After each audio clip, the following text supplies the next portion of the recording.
There we go. I forgot my blood pressure meds and they were upstairs, and then I realized I need to go get those. So, how is everybody tonight? I hope you are having a good week. Mine has still been super busy and will be till the end of the month. Just because that's finally when the lady I'm helping has to be out of her house. And so it's been a week, but it's going all right. Scouts was great. We got quite a few kids at the last second, got the last stuff they needed to at least advance one rank because they went on the bike trip. So the ones that needed camping time got that. The ones who needed to cook for a patrol got that. And then there was some other stuff that we had to do at the meeting. So they got all that. So I think we have 5 kids advancing, at least 4 to tenderfoot. I think maybe 1 to star and 1 to second class. So that's a plus. That's okay. And that's the way it usually works. I mean, after summer camp, they're still smudged up. After summer camp, they're usually like really loaded with merit badges, but not necessarily a lot of advancement because they haven't seen us, they haven't been around the adults. So, because, for merit badges, they do need an adult counselor for that. So, that'll happen in April, where it'll be a lot of more merit badges, but not as many as the ones from going to summer camp. And then, well, not usually as many. And then that'll be the big advancement time. So those months, April and October, are always my really busy scout months. Well, that's as good as that's going to get. So, welcome everybody who's coming in. And tonight is, give myself a thumbs up. Tonight is that alternate week where I do a sale one week and then a live chat the following. And we do a chat while I either try to work or I have some trivia cards out tonight, so maybe we can play a little bit. Hello, Nora. Yes, I forgot my meds. I went upstairs and took them. I just came back down from taking my blood pressure med because I realized I could hear it pounding in my ears. I went, that's not good. Got to take care of that. So, hi, Sherry. And one good thing today, my Home Depot credit card is paid off. That was a surprise that it wasn't as much as I thought. It was only $32 and change, and I thought it was $39 and change, but it's paid off for now. Till I go get the stuff I need. Because, there's some wood stuff I need to get. It turns out the good stuff that works with rotted wood, where you scrape out as much of the rotted as you could, but this stuff will still adhere to the damaged wood. That's $30 for a can that's like this big and that high. But regular wood putty, which is plastic based completely, that has to go against pristine, clean wood. This house is over 100 years old. That ain't gonna happen. So I got to go with the one that's more for restoration work so that I can rebuild my basement windows so that we found one where the painted glass broke, like the painted glass is here and it broke right across here. So now there's an air gap of about a 1/4 inch, cold air just blowing right into the basement. And being an old house, there's no insulation between basement and underflooring for the first floor. So I have a list, wood putties first, so I can rebuild those windows enough to put glass in properly. I do have glass. That's not a problem. And actually got some more old glass from the lady whose house I'm helping empty, because that is the old kind where if you look at the pane, it's like a little bit wavy.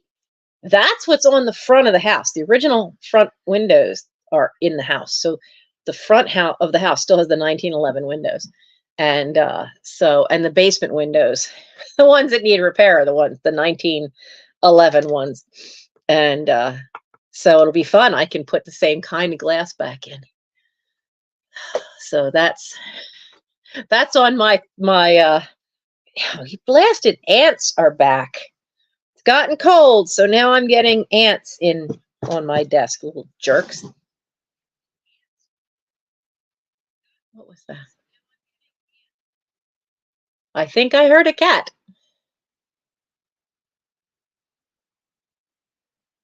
Kitty? Well, it wasn't Frodo, because if I say that and it's Frodo, he answers. It sounded like the empty box in the dining room doorway, which means it's Arwen, because she likes to go in there and hide to sleep, because if the doctor comes in from outside, she goes in there to sleep, and the boys won't go bother her because they don't want to upset the doctor. They've all now learned. Don't upset the doctor. She'll smack you in the face. She's given up smacking him in the head. She is now going for noses. She is done with these boys. She's not a big problem with Arwen, but she is so over these boys and their behavior. So she has gone finally full mom zone and went, I've had enough of you. Instead of just smacking you in the head and hissing at you and grumbling and walking away, she's now holding her ground and just smacking them in the nose, and they are not liking that at all. Especially Gimli, though. Gimli's still an idiot. He still pushes the envelope with the doctor. Not a good thing. He's getting it now. He got caught on the nose for the first time on Tuesday. And boy, I heard it too, because he let out a yelp, so she must have actually caught a claw into him, which she hasn't done with the others. She's just popped them one, without claws. But I think he got a claw because he went tearing out of that room and up to Dad. He went up to Mike's room, hid out there.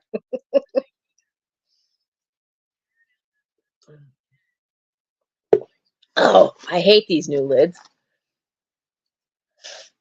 That just splashed and popped right up my nose. No one wants coffee up their nose. So Val's here, Sherry's here, Nora's here, and a few others of you are hiding in the chat, lurking. That's okay.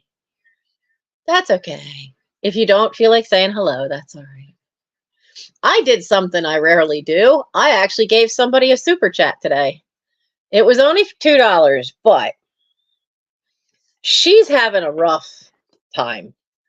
So you guys have heard me talk about Lisa from Flippin' Crazy, and she had been on my channel.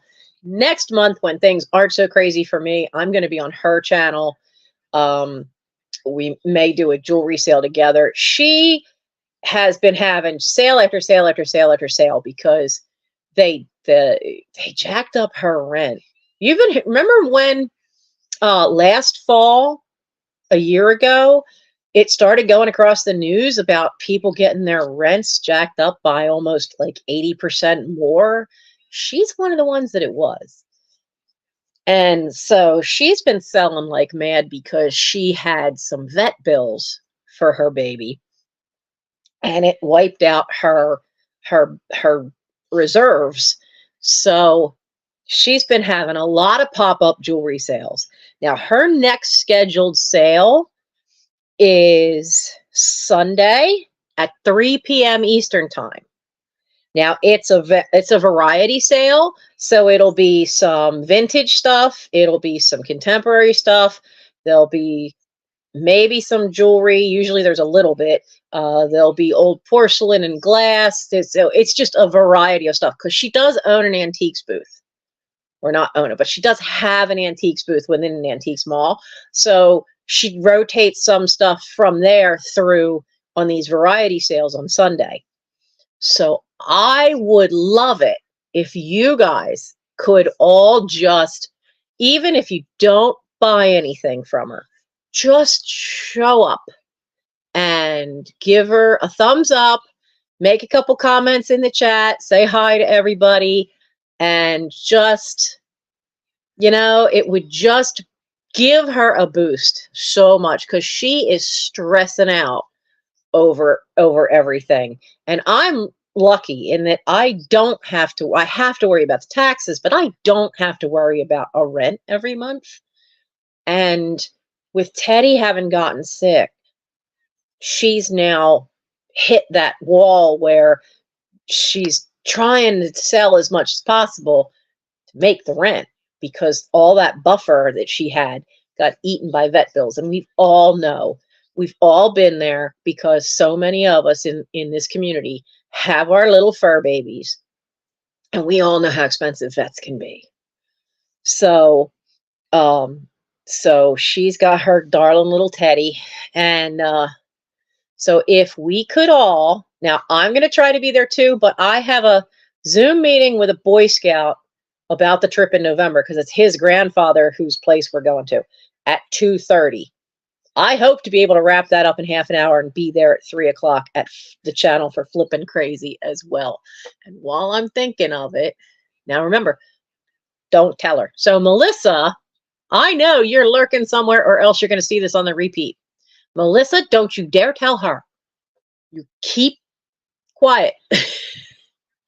We're just going to see if some of us can get over there. And I know we may not be able to, because it is a Sunday. People have lives, so here is the link. Copy. For her little thumbnail has vintage and more, variety sale, hard goods, collectibles, knickknacks, clothing, and more. So I'm going to give you guys the link.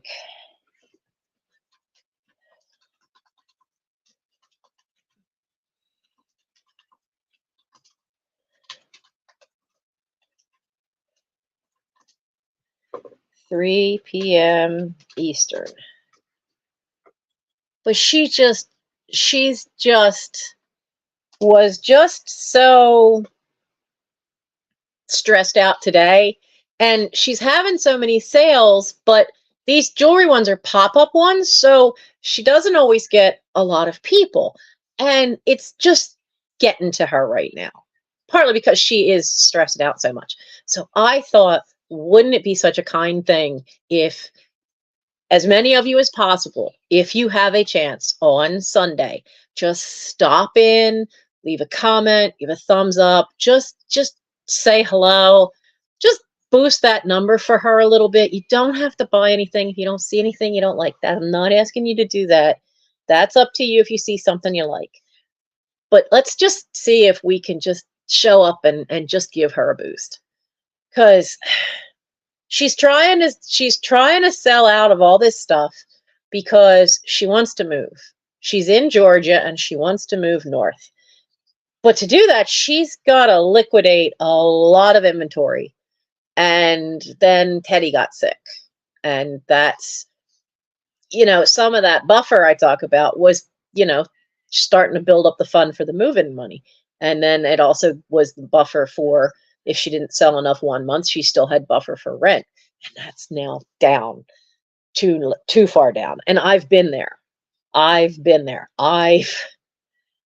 know what it's like to rob Peter to pay Paul so much that both of them leave for witness protection, so that you just don't have anything left. And I know the stress that causes, and I know how anxious that makes people.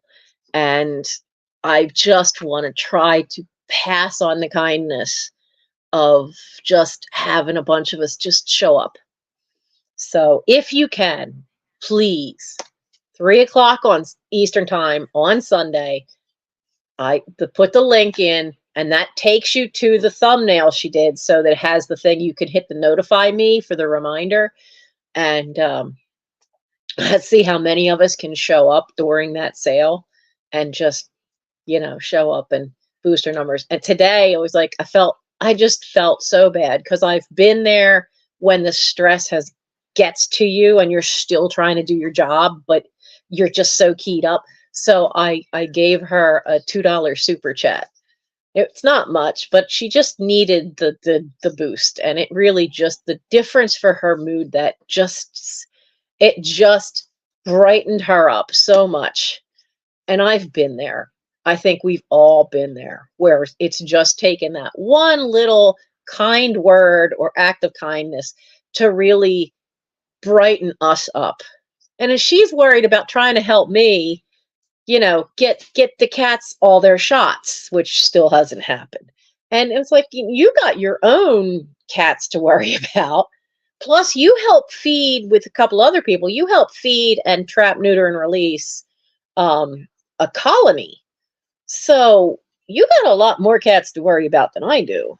So she's just a sweetheart. So if you guys can, stop by her variety sale on Sunday afternoon and just pop in and say hi, give her a thumbs up and comment in the chat, or even just, come up and let it run. The algorithm of how often your sale gets promoted is a combination of how many comments are in the chat, how many thumbs up you get, and how many people stick around for more than, here's the part I don't know. If it's for more than 20 minutes or more than 30.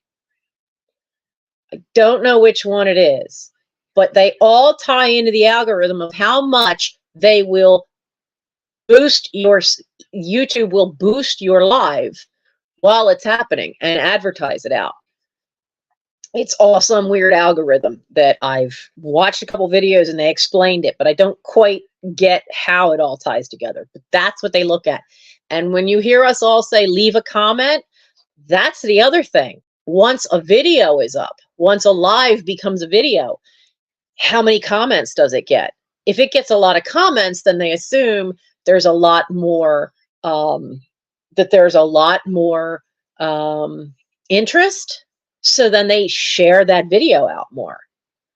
So I keep seeing on my own personal YouTube, I keep seeing the ads where it's showing me a video that's for the fairy realm and above memberships. And so it says, you want to see this video? Become a member. And I'm laughing. It's like, that's my own video.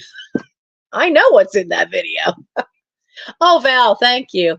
Yeah, she has a lot of subscribers as far as the numbers, but she's been doing this for years. And she doesn't get, like, I think she's got over 2,000. But, yeah, she's got over 2,000 subscribers. But the thing is, she's like Jocelyn. She's been around doing this for a lot longer than quite a few of us. So the numbers over time add up, but they don't always come and check in on the sales. So, and that's where, I mean, for the amount of numbers I have over 1,000. I have over 1,000 subscribers. I've never had 100 people in a sale. Wait, one. What did you do? Oh, dear Lord, not again. I'll bet you it's Elrond. Who's over there? Who is it? Who is it? No, leave it alone. Sorry, guys, I got to shout at a cat. Hey, Elrond, no.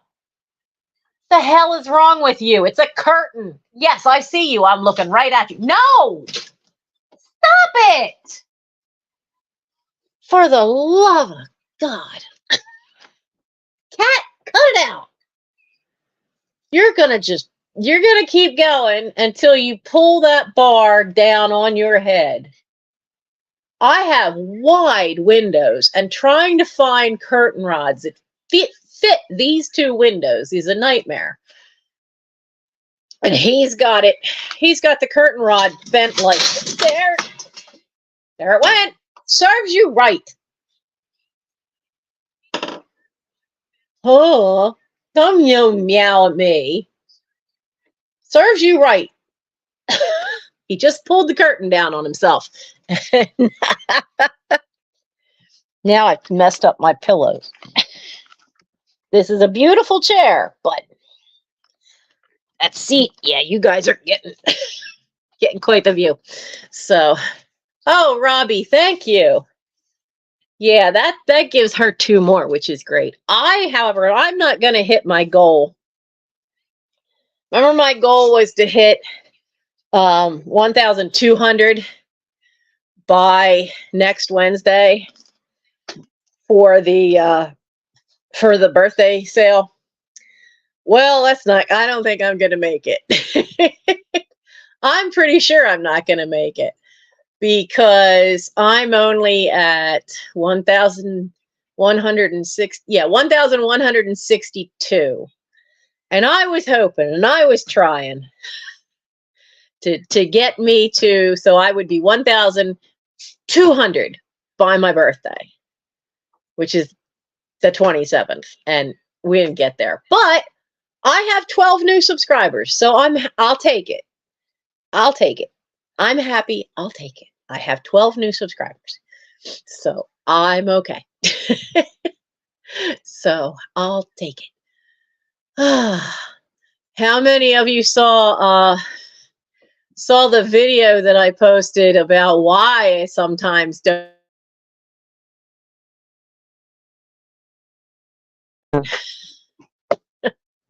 Hey, you. What did you do? What did you do, sir? What did you do? Oh, now you go come suck up? Sir, what did you do? You broke my curtain rod. You literally pulled one side of it, fell off the hook. Ah, what? You know you're in trouble. Do you know you're in trouble? Sir, look at that face. No remorse whatsoever. No remorse at all that you pulled down a curtain. Look, no remorse.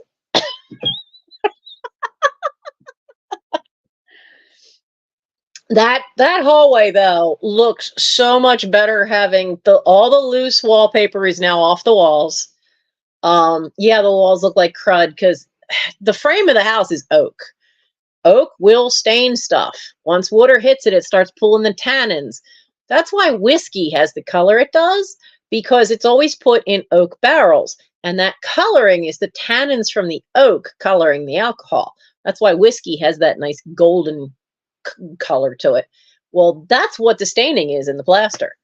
It's all the tannins from the oak frame of the house. So, but I am happy. It's definitely a lot better. I went through the basket and one of the boxes, and I didn't know what was in the basket. Mike had packed the basket. I knew what was in the box. The box was stuff I knew that I had found in other boxes that needed to get packed up and invoiced and sent to you. I didn't know the basket was all stuff that I've been looking for. Because he brought that down from the 3rd floor a couple of days ago or last weekend. And he said, I know you've been looking for this stuff. And I just remembered that I had taken this basket up and I'd sat it inside the attic doorway. It's a bunch of stuff that I've been searching for that needs to get packed up for you guys. He took it to no wonder I've spent months and I couldn't find everything. I still am pretty sure there's some stuff I'm missing, but he had it in the attic. Everything else I've found so far has either been in the dining room or in the playroom. One box was in the kitchen on the attic. But now I have it. Now I have it. I can get going on that.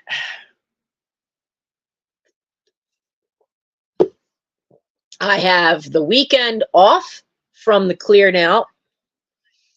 I have to go over there tomorrow morning and may have to stay for a couple of hours. But her granddaughter's coming up. She thought it was going to be last weekend, but it wasn't. It's this weekend.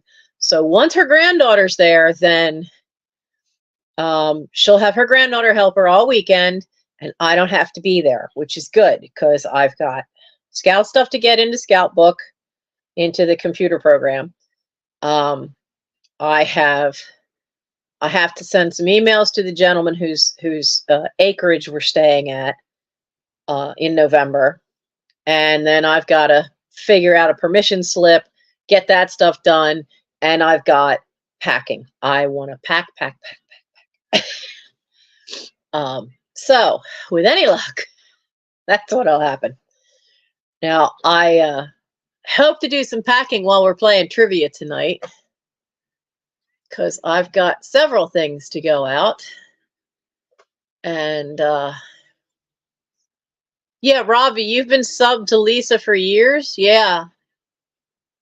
So she was one of the first ones I found.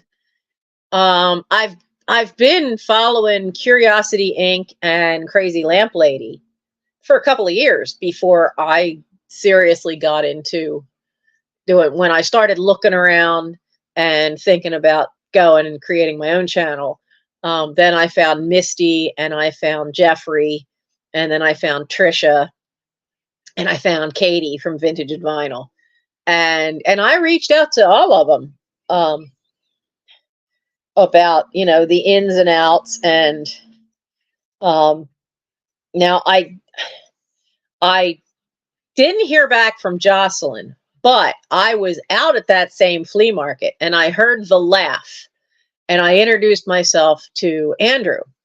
And once he and I got talking, he saw a patch on the jacket I was wearing that was Boy Scouts. And so we got to talking, and we found out he taught some of my scouts at an exhibition up in Philadelphia where he and his dad did metal detecting. So he gave me some great input, and we've emailed back and forth a couple of times, because he's like, he said, you know, she gets so many requests for information about all kinds of things. She just can't keep up with it all. So she just announced that she's going to cut back on the eBay store, and for the most part, just let that be the high-end items, because she's just flipping most of the sales over at Whatnot. She really likes it. So, oh, you've been subbed to me for years. Well, yeah. Oh, you're right. I didn't read that, right? Dang it. My glasses are really bothering me tonight. I have to keep tilting my head back. That's why I keep getting headaches. That's on the list for November. I've got to find a new eye doctor that takes the insurance, because they've just been getting progressively worse. And just the plain vision sitting here, I'm looking right through the center of the glasses, and I cannot read the chat even on my laptop. If I tilt, I can look through the bifocals and I can read the chat on the laptop. I can't read the chat on the phone. It's too small. If I had to read the chat on the phone, I got to get there like this. So maybe, you know what, maybe if I try to pinch those little nasal things in. Robbie, you are my biggest lurker because you rarely say hi. I always wonder if you're there, but you rarely say hi. So, Robbie, do you have a channel? No, you just like all of us. You're just one of the people that likes watching. That's okay. So how is everybody doing this week on their challenges? Because, you know, my whole, you know, that's why I've got so much on my plate. My challenges are the backlog of stuff from when I got hurt, keeping up with the current stuff, finding stuff for sale every other week. At the same time, I'm trying to clean out and clean up the house. I'm trying to organize stuff. I got the clean out to do. This is crazy month for scouts because it's advancement month. You know, and I've got 5 juvenile delinquents harassing the old lady cat. So it just feels like there's so many juggles in the air. That I feel like, remember the old TV shows, and they would have all kinds of different variety acts, including invariably some guy who's spinning plates on a stick. And I feel like I've got not only the bunch of spinning plates to keep spinning, but I have some jerk standing off to the side, swinging other plates at me, trying to knock the other plates off the stick that are spinning around. Sometimes that's what it feels like. Let me even you guys up a little bit. Maybe. There we go. That's a little better. So, but yeah, that's what it feels like this month. But it is getting to me. Like today I was supposed to be at her place, but we never heard when. The car was supposed to be done today, but it wasn't. It wasn't until like 3:30, I think Mike got the call, and he's like, "No big deal, we can just run up there." I had to follow him. I hate driving into Philly. He's like, "No, it's in Essington. Bartram Avenue is not Essington. I don't care what the lines of the county say. That's Philly." We were in Philly, and then had to get on 95 to come home from Philly. I hate city driving. Oh, Val, you're doing your first flea market. Val, where do you live again? Are you one of the ones we're supposed to get rain here. Oh, let's see. That's right. That Mike looks for magic. I forgot I need to double check their email.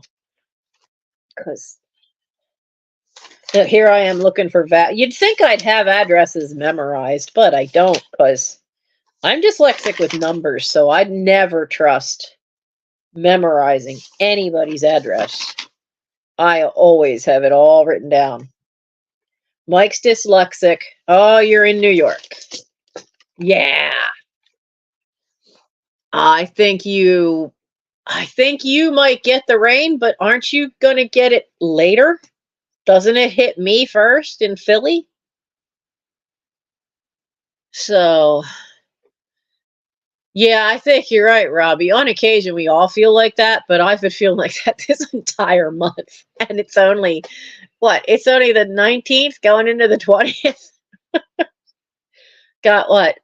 Going into the 20th. So what? We had 11 more days of this month. 11 more days of utter chaos. I shouldn't say that. It feels like utter chaos, but it's not. Everything is actually moving forward. There haven't been any major catastrophes. There haven't been any major problems. There's been little problems, but nothing major. It's just that feels like I never get to stop. Matter of fact, okay, so when I took a bunch of books back to the library, I had to wait to talk to the librarian. So I've had this book out since October 1st. It's a graphic novel. I should have been able to read this in 2 days at most. I'm still not done. I still have I still have 2 more of the stories in it because it intrigued me. So it's called I Postcards, the stories that never were. So what the guy did is, and it's a local author too. He was in a flea market here in this area of Pennsylvania. I think he says which one too in the preview, in the write-up. But what he did was he was in Hershey, PA, and they went to some flea market up that way. And he started finding all these old postcards. And he really kind of wondered, like, here's one of the postcards he found. Those of us in this area all recognize Lucy. Lucy still exists. Lucy is a tourist attraction, and you can actually go up inside her. You go up one of the legs. And so what he did is with the messages on the back, which they also include the whatever the original message was. And the guys that he asked all these artists and authors to create a story just based from the vintage postcard. So you get to see the actual vintage card that it's from and what it says, but some of them, they've created this little short story that goes completely the other direction of what you might think, you know, that some of the what's on the card might imply. And some of them are fun because some of them are kind of cryptic and a little vague. So there's been some intrigue added onto there. Let's see. It's supposed to start raining here by 7 a.m. and then clear up until, well, be cloudy and supposedly clear up a little bit until 7 p.m. and then start raining all over again. Oh, joy.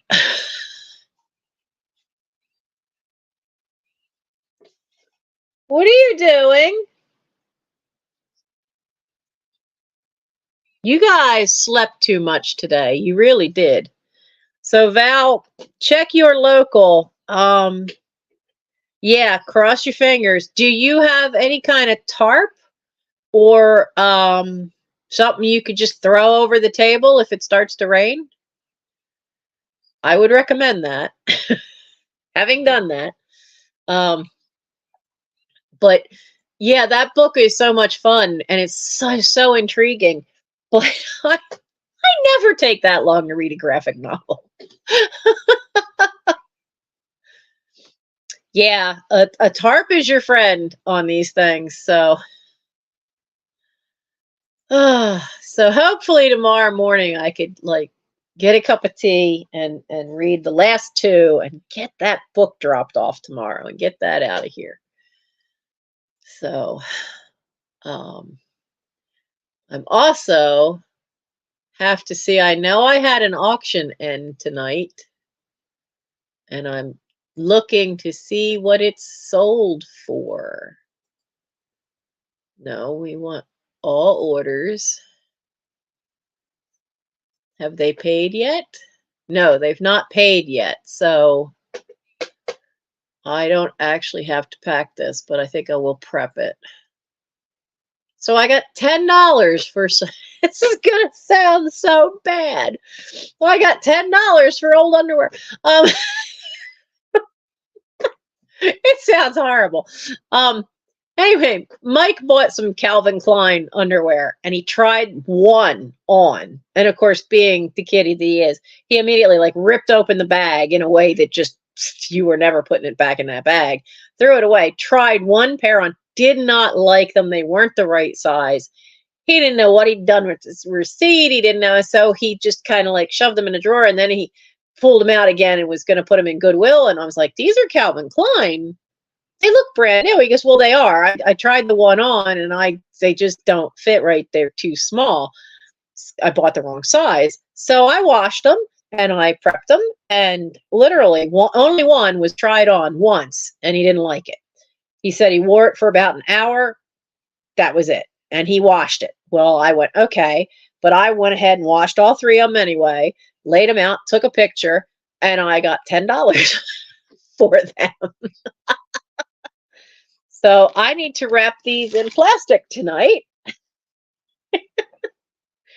Honestly, I was hoping it might go a little higher, but I don't care. $10, I'll take it. Because I was looking at them. If they were brand new with tags, they'd be almost triple that. So if I have to postpone, there will be more. Yeah. Well, and sometimes they have a date. They have rain dates. So that's a thing. They usually have rain dates. So let me get what I need. to wrap these, and then we'll do a trivia question. So I am putting this saran wrap thing to good use. A couple of y'all got your fabric wrapped in this, but I'll tell you, it's definitely handy.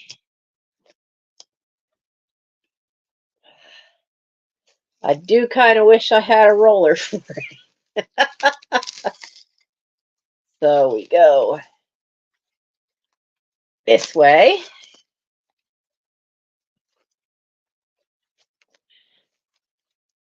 And I stand that way.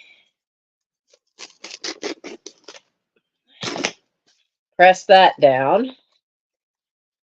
Now, jeez. I don't know where well, actually, I do know where Mom probably got this. So back in the day, my father worked for Slevins up in Lansdowne. Slevins was a printing company. Do you remember when beers and sodas used to come in 6-packs that were bottles and were in the cardboard container? Oh, dang it. This one's not cooperating as well. So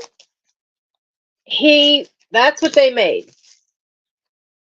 They made those cardboard carriers. That's what they made. And they had contracts for all over the place in the US, as well as places in Mexico for beer. I know there was one called Kirin, which was I think it was some kind of an Asian beer, and that had a dragon. I always thought that one was a cool one. He actually let me keep a box of that one. They gave him a free sample of the beer one point, and well, that did not come out as pretty as it normally does, but it's done. It's sealed. So he let me keep the box. I had that cardboard for a long time because it was such a cool logo. All right, you cooperate here. Seal that side up. There we go. Not as pretty as normal because it squished in the middle or at the bottom, but all set. Now,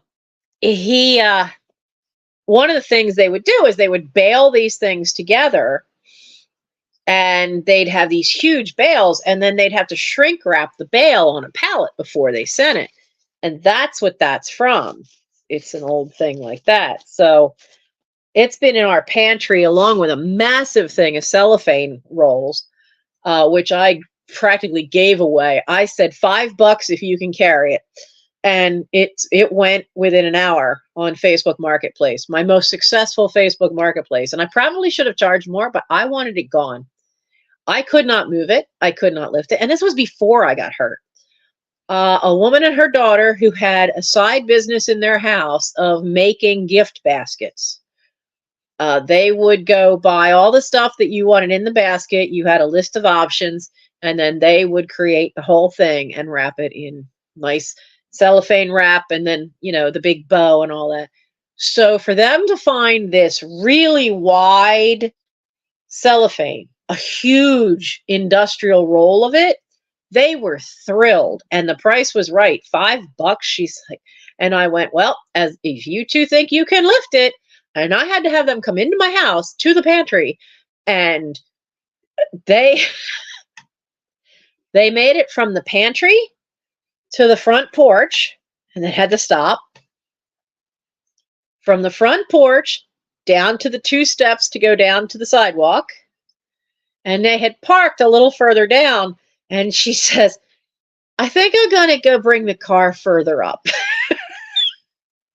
And then they got it into the back of the car. And when they put it in the back of the car, you saw the whole back of the car go down a little bit. That's how heavy this monster was. I got $5 for it. Somebody got a chance to use it because the stuff was still usable. It was still really in good shape, but it just was massive. And so, they were happy. I was happy. It was out of the house. I had a 5 in my pocket. They got, I don't know how much money worth of cellophane out of that. They were extremely happy. And that's okay. That's quite all right. Cuz, that way it's done. Sometimes you do that. You just go, okay, you know what? We're just going to send this. We're just going to do whatever we're going to do to get it out of here. Get it out the door. So, a postcard sold too. I have so many postcards. I have drafts tonight in that I need to finish in eBay too, that I want to get uploaded, a couple of little pins.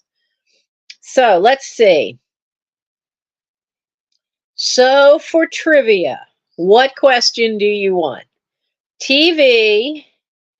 Well, this will be a challenge to remember what these stand for. So TV is interesting enough. SS. What's SS? That looks like that might be entertainment. N would be the news. Pub.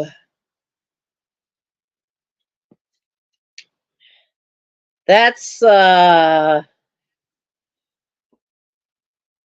looks like publicity and like movies and TV shows.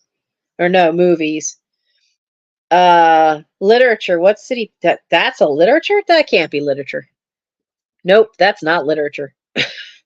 So we have light blue, we have orange, yellow, brown, green, and red. Take your pick of color. Is that what it is? Silver screen? Yeah, because I don't even know which edition this is. This is the baby boomer edition. Oh, Lord help me. I picked up, it wasn't the whole game. They just had the box of the cards. And I picked it up at Goodwill a long while ago. And I've been including like 1 or 2 cards in your packages. So I thought this would be fun. Okay, so I don't even know this one. Let's just go through one card. Who played the title role on Richard Diamond? First, somebody needs to tell me what Richard Diamond is. It says TV, so I'm assuming it must have been some kind of TV show. What is Richard Diamond? I don't know that. I know that actor's name, but I don't know that show. What the devil's Richard Diamond? That's before my time, and that did not. Yeah, my chat keeps jumping every so often. It's something tonight. So I'm guessing that is some TV show that never made it into syndication and reruns, or I would have seen it, because being the youngest and not really, when I was a lot younger, before you could just go run the neighborhood on your own with Daria and Michael. So probably like under the age of 10, I watched a lot of television. I could probably quote some Hogan's Heroes for you. I did a movie list on list challenges. The list was massive. It had 33,000 movies and TV shows. I would say 90% of the list was movies. They went all the way back to silent films, and they cheated because one of the films was for 2024 and hasn't even been released yet. That's cheating. You can't put a movie on that hasn't been released yet. But I had a bet with a friend who offered to send me I think if I'm right, I'm getting $40 out of him because he said he'd give me $20 if I beat his score. And he didn't, he had 3,000. He had 2,900 and something. So I had to get to 3,000 of movies that I'd seen. That was no problem. And then that was 20. And then it was, it was another 10 if I finished the entire thing. And he'd give me another 10 if I saw more than 4,000 movies. Well, dude underestimated me because I'm younger. He's a baby boomer. He's 15 years. He's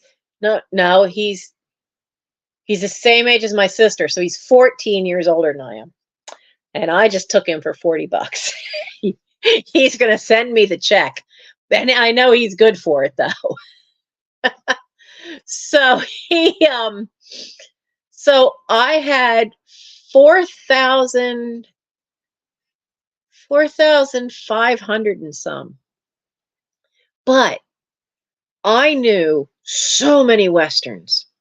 I also knew a few foreign films, but I knew some of the old Japanese black and white. I knew the original Seven Samurai, and I knew Jiboro, and I knew some of the other ones. There were about 4 that came up, and I'm like, I know each one of those.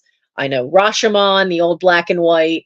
But then they had Ultraman, the old TV series. I remember seeing that. That was from Japan. Astro Boy was from Japan. I grew up watching the Astro Boy cartoons. Richard Diamond, Private Detective, David Jansen. Did you look that up? Val got it. Did you look that up? But I had a good chunk over the 4,000. And I was number 42 on the list of people who how many movies they had seen. But I grew up watching from the time I was like 5 or 6. I would sit on the couch next to my eldest brother watching the old 1950s B movie horror flicks, and he would sit there, and so I wouldn't get scared. He would sit there and tell me how they did the special effects, like the Gila monster with the pieces of foam glued to its back, and where to look for the strings, sometimes the little wires. I don't blame you at all for looking that up. So I was never really, there was only 1 or 2 of them that really like creeped me out and scared me. So I saw a lot of those. And then growing up watching this thing called Matinee at the Bijou, which used to be on the New Jersey PBS station, which we could get in because it was from right across the river. As long as the weather wasn't really bad, we could get it in. So every Sunday that was on. And once Mom found that, it was fun because for her, it was seeing some of the stuff she grew up seeing because she was born in 1929. So in the 1930s, if you were really good and had a chance, you'd be given a nickel and they could go to the movies on a Saturday. And you could sit there as long as you liked. So you'd get the newsreel, you'd get a black and white cartoon. This is how I saw Steamboat Willie and several other early, like Popeye in black and white, and almost all the Betty Boop black and white cartoons. A couple of Felix the Cat, not too many. But I saw all those watching Matinee at the Bijou because they would show the newsreels, then they would show a cartoon, then they would show one or 2 episodes of a serial like Perils of Pauline, or there was a Western one. It wasn't, I don't think it was Destry Rides Again, but there was a Western one. There were a couple of those, Flash Gordon and Buck Rogers, which always confused me as a little kid because the old serial, it was played by the same actor. Both of those serials were played by Buster Crabbe. So it was confusing to me as a little kid because it's the same guy, but it's not the same story. And so I would always get them mixed up. So I saw those, and then you would see whatever was the movie. And sometimes, so they were usually talkies, but every once a month would be a silent film. So I got to see some really cool silent pictures. Douglas Fairbanks ones, Mary Pickford ones. So I got to see them. I think Matinee at the Bijou was how I got to see My Little Chickadee, which is a W.C. Fields movie. So I knew quite a few of these from having grown up and watched that for a couple of years. So I think he underestimated how many movies, old movies, I would watch and know. And I loved watching the old horror flicks and I loved watching the old westerns. So I kind of knocked it out of the park by getting over 4,000 movies. There weren't many TV shows on that list though, but yeah, I definitely knocked it out of the park on the movies part. So let's see. So we have, what 1956 rock and roll movie featured Jane Mansfield surrounded by Eddie Cochran, Fats Domino, and the Platters? There was a Jane Mansfield movie on that list, and I don't think I'd ever seen it. I don't think I've actually ever seen a movie of hers.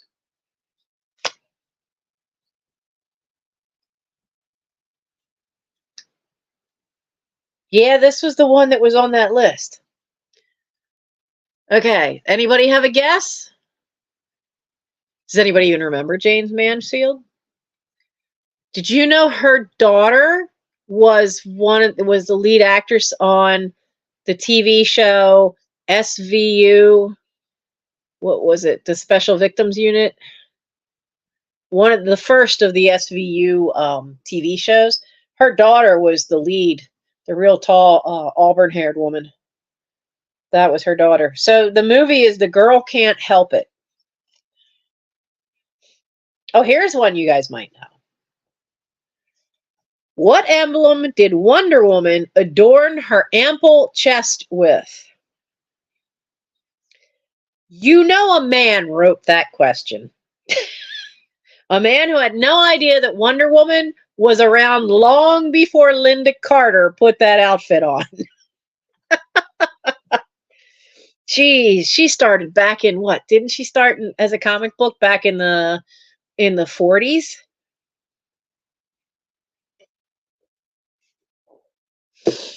So, anybody have a guess what's on Wonder Woman's outfit? I know what it is because I loved watching Wonder Woman. I used to read the comic books and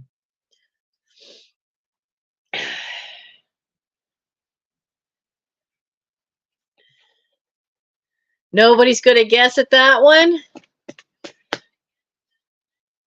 It's an eagle. She has an eagle on that outfit. Now I want to know this one. What city had the world's first revolving restaurant? I think it's Seattle, because doesn't Seattle have, is it called something, the needle, a space needle? Or I think it was Seattle. I haven't played trivia games in so long. I used to do pretty well until we got to things like geography and sports. Okay, city boasted the world's revolving restaurant. I don't see anybody else coming in with choices here. So let's flip it over. Yeah, it's Seattle, but they don't say the name of the restaurant. But yeah, it was Seattle. All right. Let me know if you want me to do another card, because I haven't seen too many jump in here. So I'm going to quick write down an address because I sold Street View full of classic 1950s cars, big fins. How's that for a title for you for a postcard? I was more intrigued by the cars than I was of the postcard. It doesn't, if I remember right, I have to pull it out of the book to pack it. It doesn't have a name on it as to where it was taken. I don't think it shows anything that tells you the town. But boy, the cars down, it's the center of town, and the cars in that picture is awesome.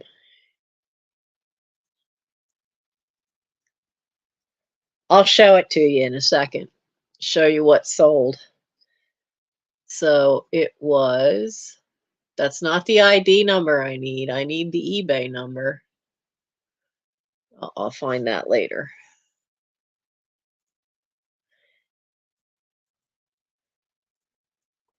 Hey, wait a minute.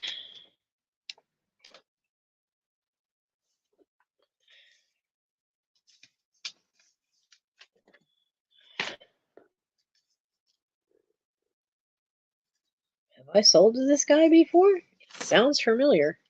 Oh yeah, long while ago, but okay. So let's see.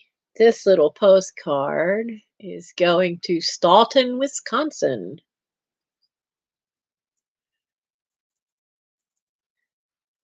Do, do, do, do.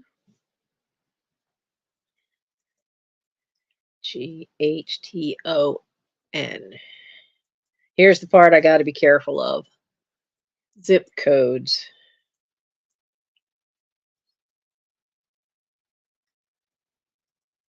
Because when I've screwed up a package, that's usually what I've done. I can only write down no more than 3 numbers at a time. If I do more than that, I'm most likely to like start inverting numbers and twisting them all around because I'm dyslexic with numbers.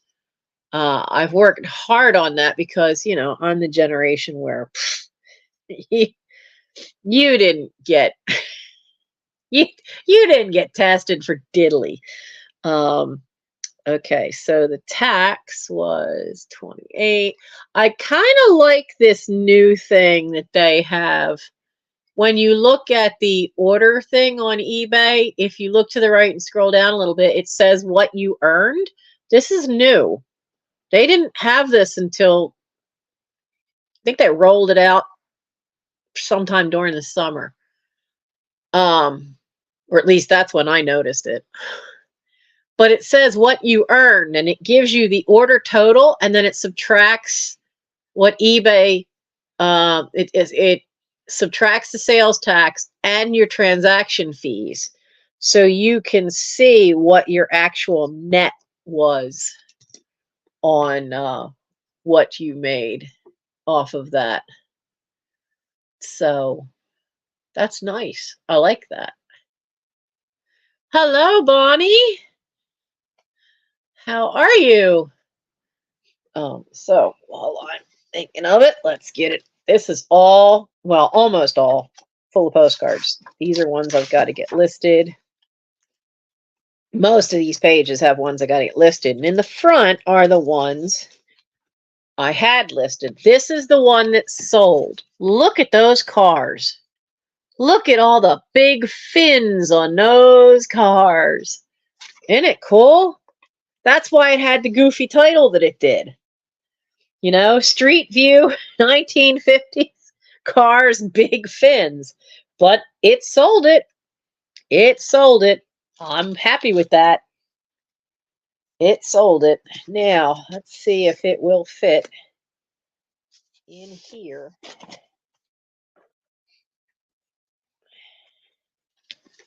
This is how I'm getting through a lot of my stationery, is because you need something to protect them. Yes, it'll fit. Yay.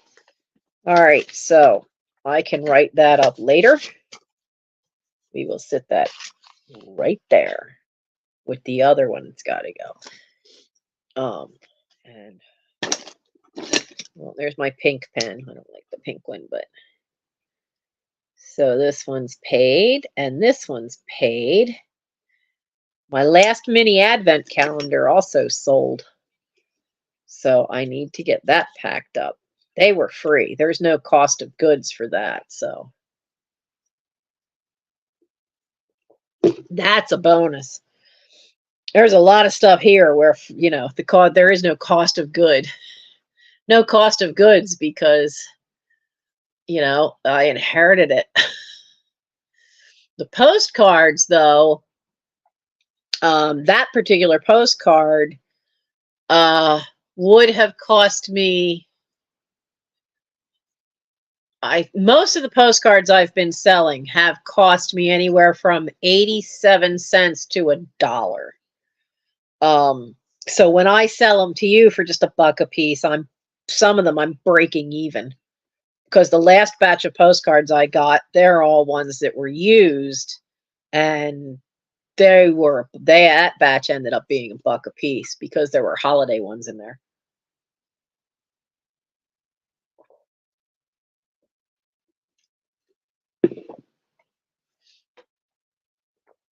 The last of my coffee. So, right. So that one paid, and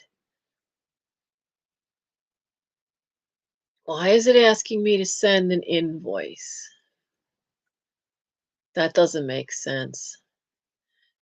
Hey, anybody else who has sold on eBay, have you had issues where even though you changed the settings to not say sell things internationally, you've had the blasted thing sell to somebody out of the US? Because I looked at the drafts I have for these pins that I want to put up, and every one of them has it kicking in for being, you know, international shipping. I'm like, no, no, no, no, no, no, none of that now. We're not doing that. Don't want us to do international because that's just a pain in the neck. Because I was very lucky because a postcard sold international on me, and I had to send it to Sweden. And well, no, it wasn't a postcard. It was one of the advent cards. And I got lucky because it didn't cost any extra for the international postage. And I got the card for free because it was part of the book collection inheritance. So, and I sold it for $12.95, so I didn't mind. But sometimes you could get really stung on that if you don't. Okay, so yeah, this is going to the US, and it's going to Massachusetts to somebody named Nancy. So the Calvin Klein briefs are going to someone named Nancy in Massachusetts. Well, thank you, Nancy. I greatly appreciate it.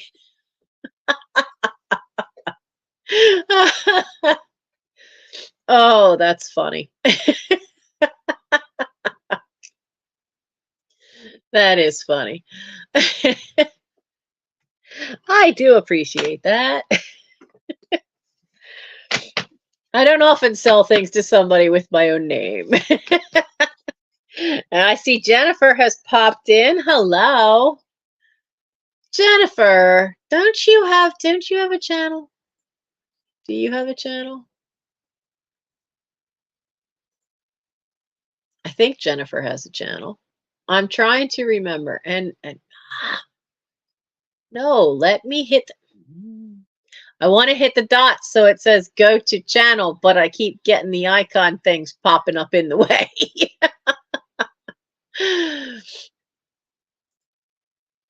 There we go. If I tap on her name.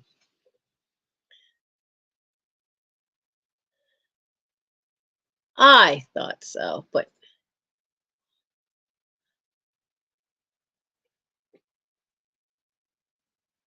so Jennifer has.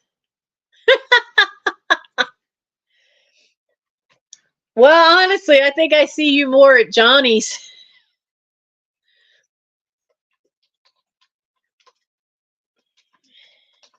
than I do you see you at your own channel, but I'm gonna put it in anyway. There you go. I wish I could get a jewelry jar again. Man, those were so fun to get and go through. And honestly, the Goodwills near me, none of them do it anymore. They just send. They don't even sell jewelry. They just send it all in. I guess. I know the one in Swarthmore. Anything old. I don't. I'm not dealing with it. I just said if it's old, just send it into them. Let them deal with it. Well, I was like, that's the kind of woman. This is why old stuff ends up at the bins. Um, well, I have to admit, okay, guys, Jennifer here is the best mod I've ever seen. She keeps how you keep up with it at Johnny's. I don't know. We just show up and she is popping in our channels links in there. And she is fantastic, incredibly fast at it. You are amazing with how you keep up with all that. So we're just kind of chatting away and doing a yeah. Yeah, see, now the only one in Delaware I know of that's near me is the one in Claymont.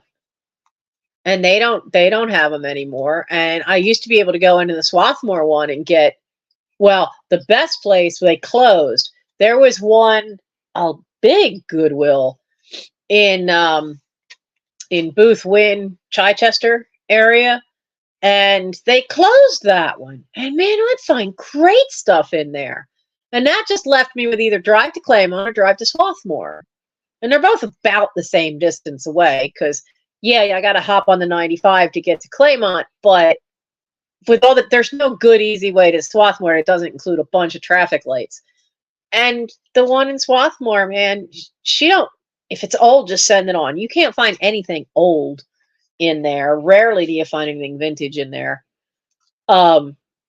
So I drive all the way up to Holmes usually because I find stuff in there. But even they just don't bother with the jewelry anymore. I think they send it all into wherever their sorting place is in Philly. I miss getting those because you could sometimes find some really nice stuff in there, or you could find stuff that you didn't mind like repurposing it to something because you knew it wasn't a super expensive thing. You found some stuff that because it was broken, it was in there, and you could get some really neat beads. Yeah, all of it now goes to Shop Goodwill online. And even on there, I think some of their prices are kind of over the top. So I'm not old enough to remember the answer to this question because when he did it, TV was still black and white. What year did Johnny Carson take over the Tonight Show? We'll do a couple more trivia questions here. What year did he take over the Tonight Show? Oh, yeah, I was right. I wasn't even born yet. I was not born. What are your options here? What do you think? When year do you think he took over? Oh, no. I'll give you a hint. It was before I was born, and I was born on October 27th, 1965. And it was before me. Not by much, but it was before me. So that gives you a hint.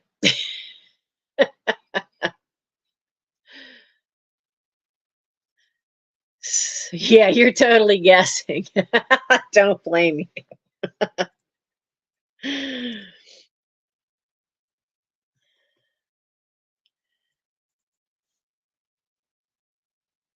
Nope, Grace, you're a little too far back. Little too far. Oh, Jennifer, you're closer. You're closer. Got one last guess. Who did he take over for? Jack Parr? Who did he? I don't remember who he took over for. Oh, Jennifer, you two are both 1 year off. 1962. He took over the Tonight Show in 1962. And I don't know that Ed McMahon was there from the very beginning. I think he came later. So, 1962. Yeah, I wasn't around yet. I was not around yet. Let's see.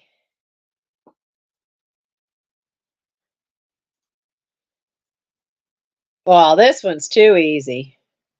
Where would you have lived if Richard Nixon was your president, Ronald Reagan your governor, and somebody named Sam Yorty your mayor? I don't know about the mayor part, but I know what it would be if Nixon was president and Reagan was the governor. Val, you were 9. I wasn't even a twinkle in my parents' eyes. At that point, let's see, at that point, 1962. So at that point, Roy was a year old. Yeah, you definitely were California. Okay, so Sam Yorty was the mayor of Los Angeles. So, okay, so he was Los Angeles.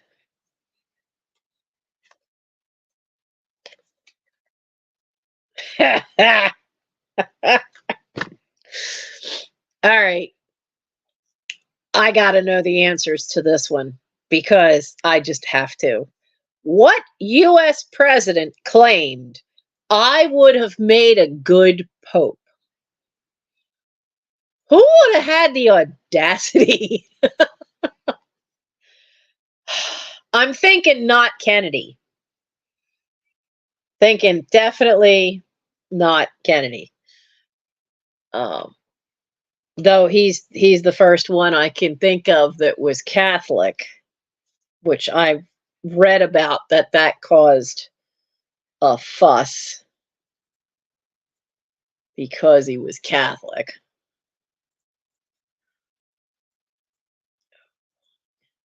1421.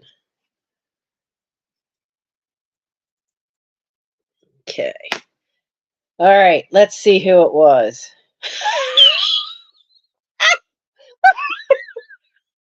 Oh man, of all presidents.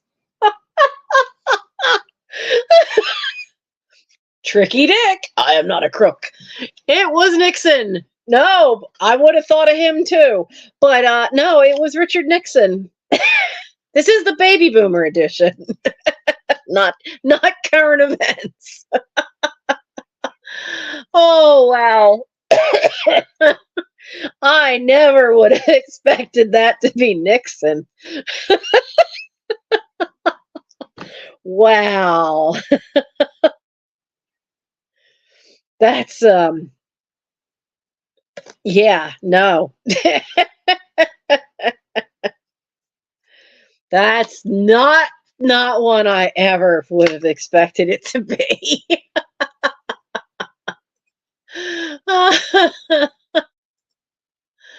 Oh my goodness.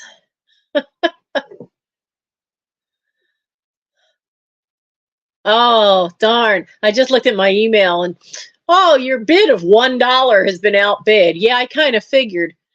Briggs Auction House has a discovery auction, and I always look at them and I star a couple things because I'm trying to see what things will make what prices, what's the average price for certain things that I can send to them and have them sell, because I've had no luck selling the Erector set on Facebook Marketplace. So we're going to make that one lot and give that to them, but they want 10 lots. So all the cookbooks that don't sell with you guys, I'm going to make a box of, and that'll be another lot. But I looking through this, they have coming up next week, they have a kimono collection of silk kimonos that are gorgeous. But in the discovery auction, they've got some odd bits, and it's driving me nuts because they have separated the obies from the kimonos. They don't get it. A lot of times, an obi will be made to go with a specific kimono, and they've separated them. So a lot of the obies are in this week's sale, but there was there's an auction that is for Japanese scarves, bows, and more. And I thought nobody had bid on it. All this stuff ends tomorrow. It ends on Friday. Well, in this case, today. And nobody bid on that one. So I hit and bid $1. Well, somebody's upped it to $3. I may go in and look at that again because some of those scarves are gorgeous and they're silk. And if I can get them for a really nice low price, I could bring them to you. But there's one that I really like that I would want to keep for me. So, but yeah, it's this big lot, and you can't, and some of it's in so the things they're calling bows, they're actually the bows that go on the back of the obi. So hi Marilyn. So and the silk scarves, some of the silk scarves are hand dyed, so they have that beautiful fade of color. It's not like tie dye like we do it. They'll hand dye something and it'll have a strong, vibrant color here, and then it fades lighter and lighter until it just fades into the white or cream or whatever color the actual material is. And so they've got a couple of those. Even just the value of the ends in 14 hours and 9 minutes. But yeah, even the value of the fabric itself is more than $3. You know, it's just crazy. It's just crazy. Now I'm watching one because they have a child's silver cup. And they have a high bid on it right now. I'm not bidding on it, but they have a high bid on it of $55.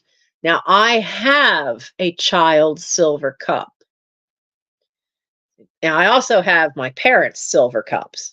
This isn't theirs. This is one I inherited from the book that was tucked in a box of books. And if they're getting, it's already up to $55. If they can get that for a silver cup, then I need to figure out where I stashed this one and send that to the auction, because I'll do better with them than I think I might. I'll double check on eBay, but I think I might do better sending it to them than I would on eBay. There's also a Boy Scout patch auction, which I'm looking at because it's not the patches you usually collect. And they have a high bid of $20 right now because it's the rank, it's the town name. The old ones used to have a little arc piece that would go over your troop number, and it would say your town's name over the number of what your troop was on your sleeve. And they've got a couple of them. They've got one that has the state, says Ohio, and they're all just patches that are not the typical ones that the collectors look for. So, and I have some of those and I don't really want them. So they're already getting, for what they have in that picture, they're at a high bid of $20. They're already getting more than I could get in spending the amount of time it would take to list them all on eBay. I wouldn't get that much on any 5 of those patches. And if it takes that much time, is it really worth it to put it on eBay? I could just give them the lot and save my time for other things to put up there. So I'm keeping an eye out. They also have a strawberry shortcake, Jasmine, and Teddy Ruxpin. They have some 1980s dolls as a lot. And I was eyeing that up because I know at my sister's there's boxes some dolls. And I know in the attic there's from 1950 and 1960 and 1970 children's clothes. And they have 2 lots of that up that I'm keeping an eye out. Because I don't know whether to put that stuff on Etsy and do it myself or just let them have it as a lot. So we'll see. We'll see.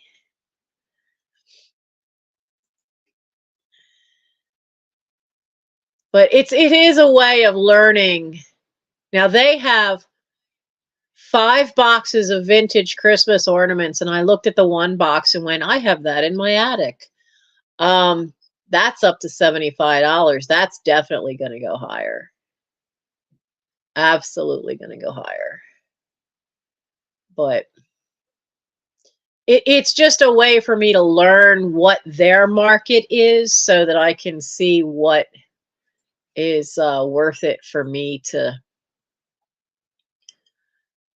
send to them. Because I really want to clear more out. And to do that, though, I really need to know what would be more valuable to send them. Marilyn, what was your question about?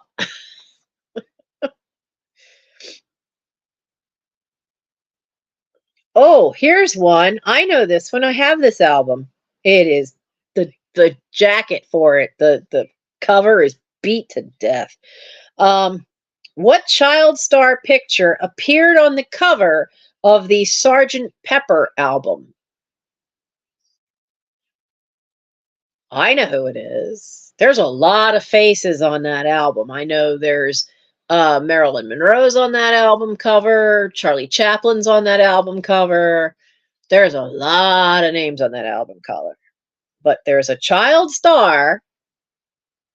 I think her face is along the bottom on the right. So when you think of child stars, who do you think the most famous one? Yep, Jennifer's got it. Shirley Temple. I know that one without even turning it over. Yep. Shirley Temple. That was hers.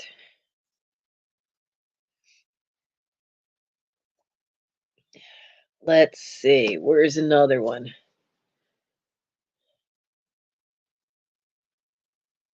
What? Who was the only bear with a zip code? 20252. What bear would have a zip code? I mean,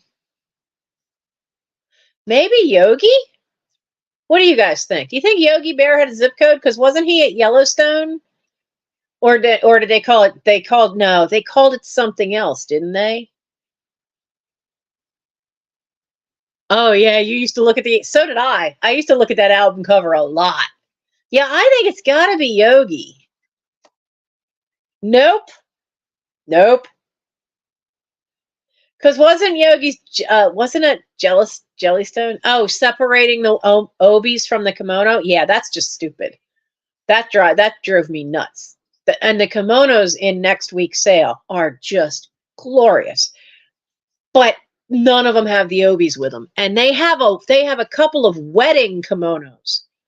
You idiots would have had, if it's from a collector, I can guarantee you that collector had the wedding obi to go with the wedding kimono, because for a wedding they are sold together.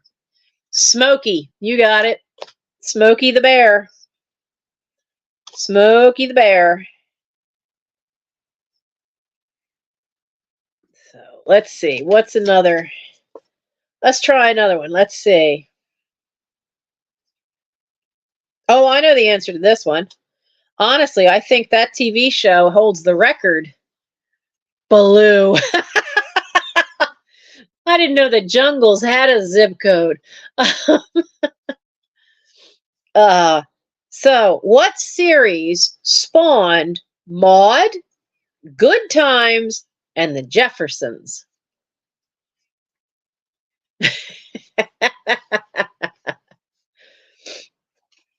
He probably has a zip code because you could probably write to him via the National Park office, wherever that was. There's other ones. I thought there was another one, a fourth one. But Maude, Good Times, and the Jeffersons were all spawned from what TV show? I know Happy Days had a lot of spin-offs. Yep, Eddie's got it. All in the Family. I need to find Maude on streaming because Netflix got rid of their DVDs. They ended it, and I was so mad because our streaming list still had 400 things on it because there were things that I found on their DVDs that aren't streaming anywhere. Old movies, old black and white movies, the old black and white Doctor Who's. And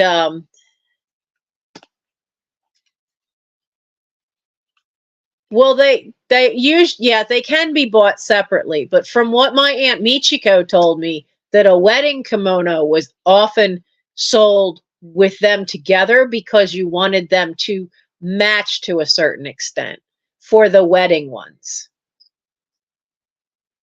And they usually complement each other. You can buy them separately, but the wedding ones, they have 3 wedding kimonos up. And I was always told by my Aunt Michiko that the wedding ones would be together, that they would be made to match and you would buy them together because I know that's what she did with hers. My favorite picture of them is her in her wedding kimono, which she wore when they came here they'd already been married for 3 years when where he was finally able to bring her home to the US after World War II. And she wore her wedding kimono to meet her new in-laws. and I have that picture now. And my favorite picture of her. So I haven't talked to them in a while. I need to call them and talk to them, but they're down in Texas.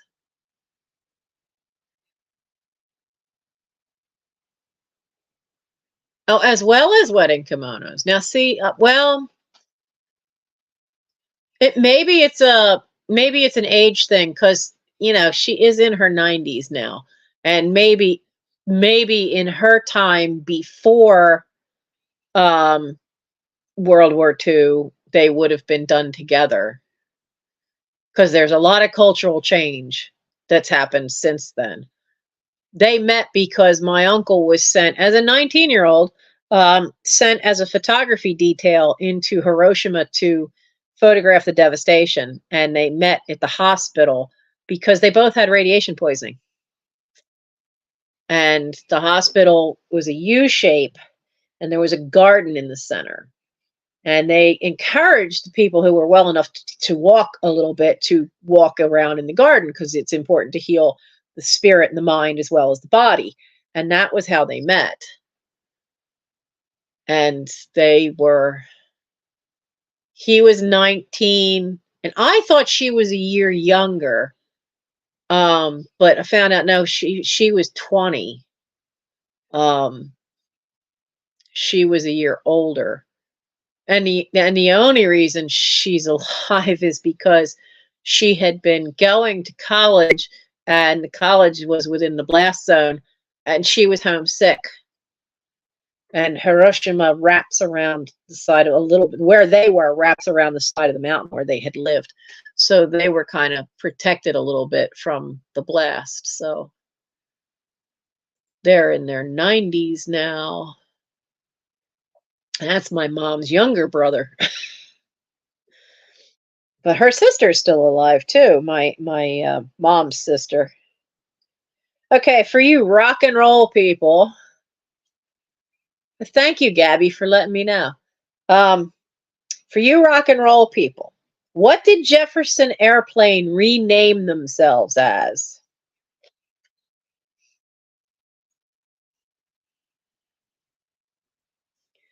I know I've heard of Jefferson Airplane, but I've also heard of a Jefferson something else.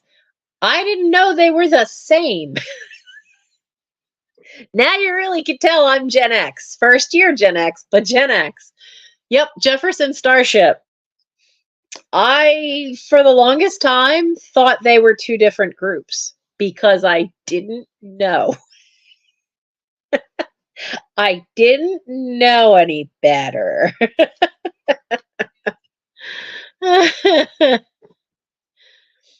I just didn't know any better.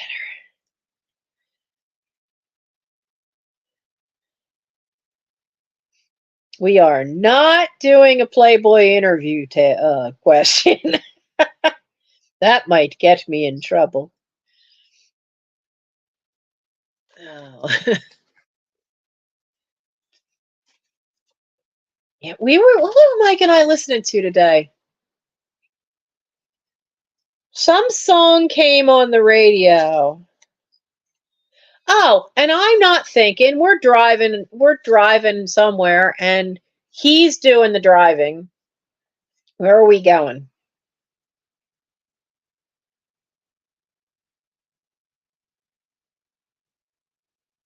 Oh, when we went to go come back from returning the rental car today after we got his car back. Oh, hi, Marcy. Oh, Marcy, check your little bell thing for notifications and see if it's you might need to turn it off and then turn it back on for all notifications and see if maybe that helps. If there's some reason you're not getting them. Because I mean, I know I was late creating a thumbnail, but I created it about uh 20 at 10 or 9:30. I think about 9:30 I created it. I need to create one for next week and get it up sooner. I need to get better at trying to get them better, but I'm so lousy with graphics and stuff. I don't know how to I don't just don't have any software to really do it well. I had figured it out once, but it took me like over an hour to figure it out how to do a good thumbnail. And I should have written down what I did because now I don't remember. Um, but what was the song? Oh, it's my party and I'll cry if I want to. And I'm just singing away, and he goes, "What are the feeling that song came out before you were born? How do you know it? How did you know Anchors Away?" And I'm like, no. I only know a little bit of Anchors Away. He has this thing from the Navy band, and it goes through a medley, and it has the Coast Guard song. He didn't know there were words to these until last weekend. He was playing it because he's been listening for some like classical music. He just discovered Sousa. John Philip Sousa. He's just discovered that. So they've been hearing a couple of marches. But he was listening to this medley, and I started singing along with From the Halls of Montezuma. And for some reason, I knew all the words to that. No idea why. I only knew partway into Anchors Away, have no idea what the words are to the Coast Guard one. And I kind of the Air Force one, I kind of had a little bit, but not much of the words. And he's like, "How did you know this?" He says, "You did it with that, and now you're doing it with this song from the 50s of It's My Party and I'll Cry If I Want. How do you know these?" And I went, "I have no idea at all." There was always music in the house. Steve was always playing records, and Steve listened to even 78s that were our parents. So I grew up hearing big band music. I grew up hearing the music of the 50s because that was his generation. He was, he used to go up to one of the satellite places up in Lansdowne. There was a church that was one of the satellite dances for American Bandstand in Philly.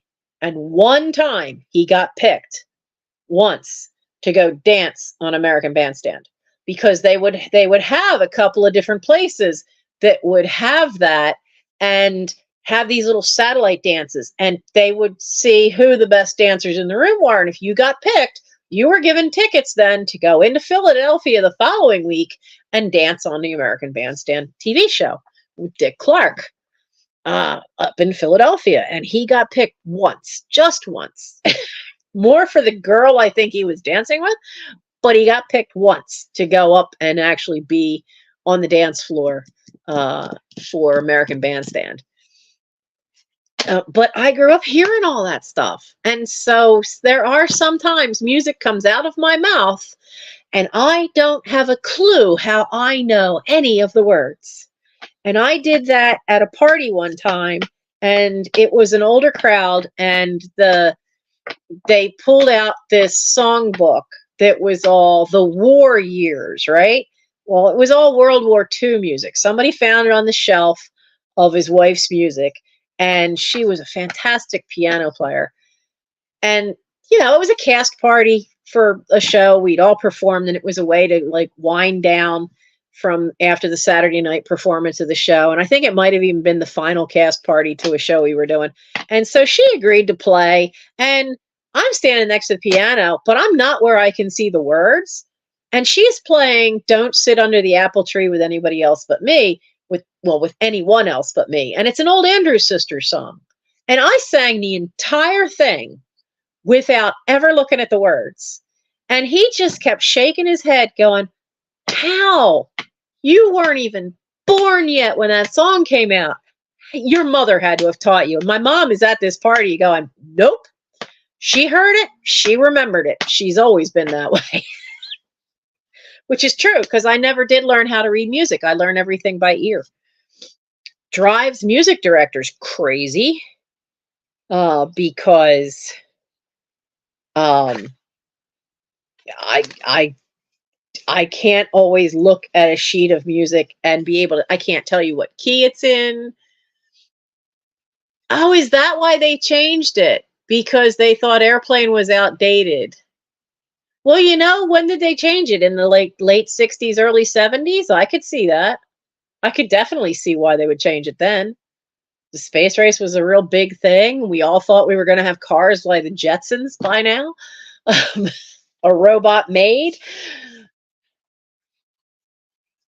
I like the idea of having a car you could fold up into a briefcase. I have to admit, I did think that was kind of cool from the Jetsons. I wouldn't mind having had that again. Oh, I hear somebody. There you are, Mel. I finally found out where you've been. So Gimli is right hiding back there, sound asleep. Now, he's disappeared for hours. He got outside, and we had to go get the car. We just had to do all this running, get Mike's car back, get the rental back. And so Gimli got out. He got out on Mike when Mike first left. Mike went and had to do some stuff for Scouts. So Gimli ended up outside for probably about 5 hours. He never left the property, thank God. He doesn't go near the street, another blessing. But he was outside for a long time because we had to leave, and so we weren't going to chase him. So, hey, Gatita. So he was awake all through afternoon nap time. And when we got home after picking up the car and getting the rental back downtown, so we went all the way from up on the edge of Philadelphia to downtown Chester. It was just a long lot of driving. So it probably took us about just over 2 hours of driving back and forth to get all this taken care of. So he was out there, though, all afternoon. So when he finally came back in with us, because Mike's like, I don't see him anywhere. We pulled up. And so I whistled this certain whistle I do for the cats. And here he comes popping out of the ferns in the front garden. And you could see this little round spot where he just curled up, hiding in there, waiting for us to come back. And he walked himself right up to the porch and right into the house. He went to the kitchen. He ate a bunch of dry food. And then we hadn't seen him the rest of the night. That's because little tired boy is back here, curled up, sleeping it off. Which means he'll probably get the zoomies about 3 o'clock in the morning.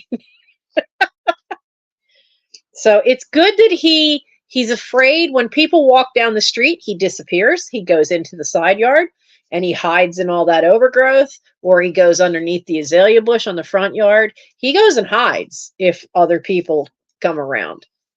So he doesn't usually go near the sidewalk.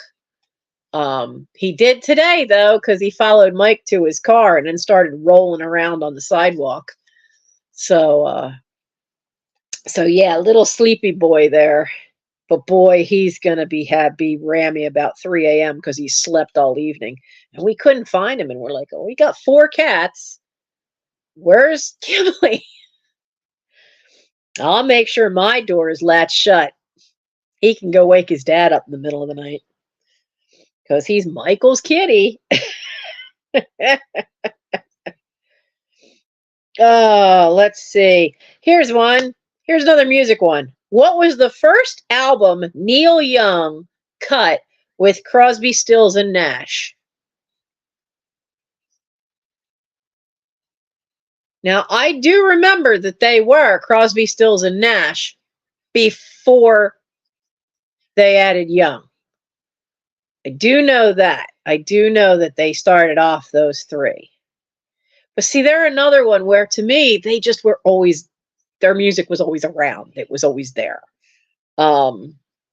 Until Steve left for California to go work for the phone company out there.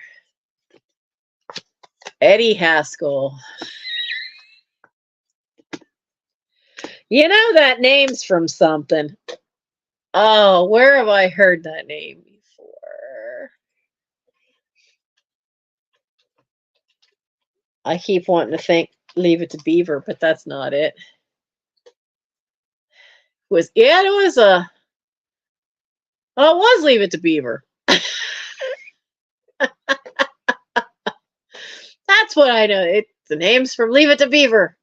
Yes, I saw that in syndication too. And not too often.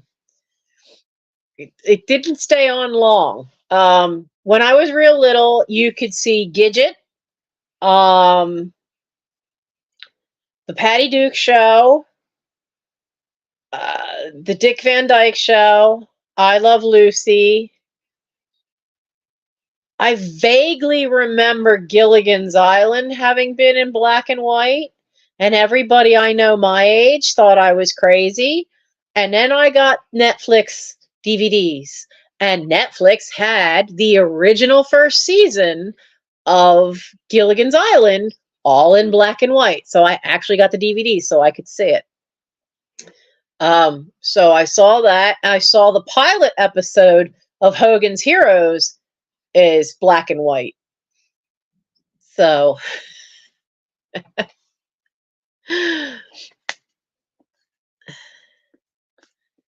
let's see. What was the first album Neil Young with Crosby, Stills, and Nash? Was an album called Deja Vu, and I thought I saw that go by. Eddie Haskell got it. Yep. Yeah, I grew up watching Good Times and the Jeffersons. I remember crying during Good Times when the father died in the show. Dobie Gillis, I don't really remember. I remember and then no, those were the black and white ones I remember seeing. And of course, I Love Lucy because I Love Lucy still to this day on somewhere, always. But I remember seeing I Love Lucy and the Lucy Show. Sanford and Son, I remember seeing. I liked Sanford and Son. I'm coming, Elizabeth. I'm coming. And who was it his aunt? Was his sister or something? The older lady who used to come tell him off. The Patty Duke Show. Remember that one? I was so surprised when I found out that Sean Astin was her kid and that she was married to John Astin, who was Gomez Adams. That was another one. I love the Addams Family. I still love the Addams Family. And I was so bummed because I had finally gotten like all the Addams Family discs were on the list and coming up to me finally getting them, and then they announced that they weren't going to have DVDs anymore. I was heartbroken. But they did let you download your list. So I did download my list so I can actually like go back and see that. I love the Addams Family. I like the Addams Family more than I like the Munsters. The reason why is that in the Addams Family, everybody was accepted, no matter what. Anybody who walked through the door, they were accepted for who they are, and that was that. And I wanted a two-headed tortoise table for the longest time. Twilight Zone. I grew up watching Twilight Zone in black and white. I rewatched all the Twilight Zone off of Netflix. And now you used to be able to find it streaming somewhere, but I think they stopped. But yeah, I had gotten all the discs to see Twilight Zone. I wanted to see Outer Limits, but I didn't find that. Because I do vaguely remember Outer Limits. How many of you remember Night Gallery? Who was the host? Was it Roddy? Well, Roddy McDowall was in a couple of them, but who was the host of Night Gallery? Because I can't remember. Amazing Stories. I vaguely remember that one. I know I watched out. My favorite Alfred Hitchcock, hardly anybody has seen. It's one of his early ones, and it's called The Rope. And it is one of the most amazing opening shots for a movie because it follows this one guy through the entire apartment in one shot. And it's really cool. Like the whole first 15 minutes of the movie are all done in one shot, which is really cool. And it really didn't see that ending coming. It's really, really good. It's called The Rope. Elvira. Now, there was Elvira, and then if you were in the Philadelphia area, there was another one that was local. What was her first name? She was a redhead, had this wonderful 1920s jazz music as her theme song, and she was the mistress of Manayunk. And I cannot remember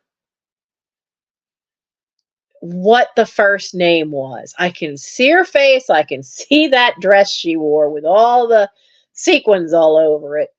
I cannot think of her name.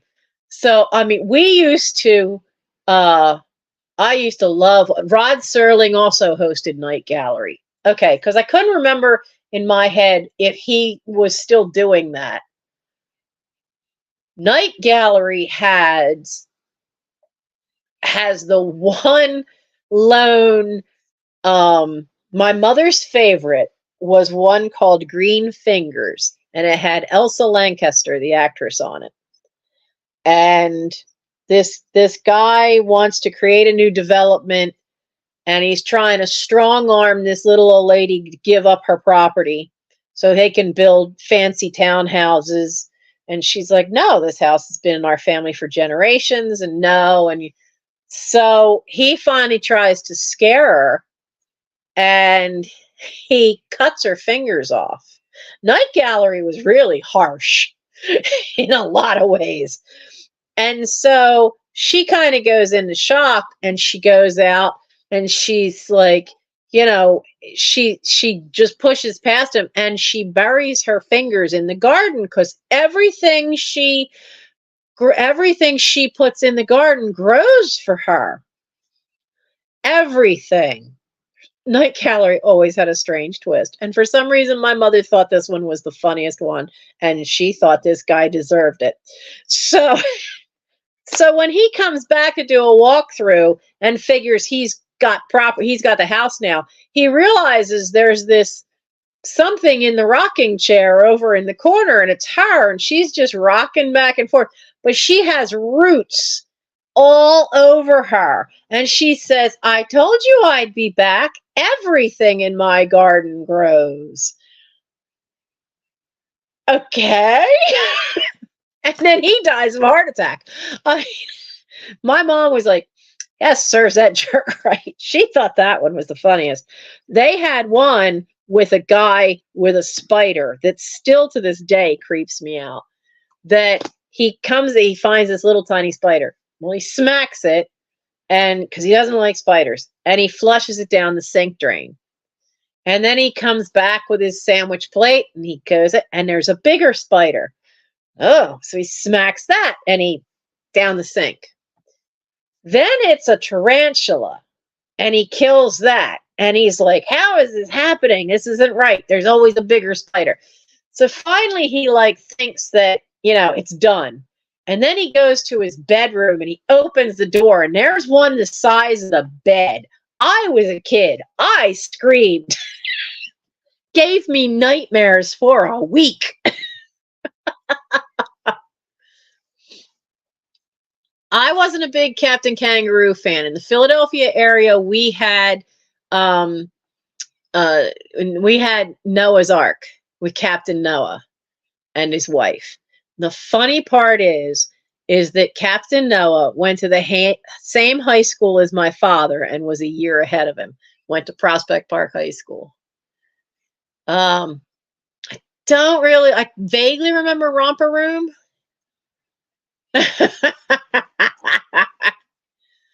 They rebooted One Day at a Time. It sucked. They tried to make a new version. It was bad. It was bad. Let's see. What other baby boomer card should we do? Oh yeah, he's been doing that forever, hasn't he? Who got the job as announcer on NBC's Saturday Night, which we now know as Saturday Night Live? I don't really remember it ever being just called Saturday Night. How you doing, Steph? Oh yeah, you knew the captain? Yeah. So with Romper Room, was Romper Room the same show as Pixan? Because I remember some being really little, and there was somebody named Pixan. Short, dark hair. That's about all I remember. Yep, Marcy's got it. Don Pardo. Don Pardo. Because I really just vaguely remember Pixan, but I don't know. Okay, Romper Room was Miss Jean. I remember the opening, what the opening looked like, and then the logo for Romper Room with the little frame, and it said Romper Room.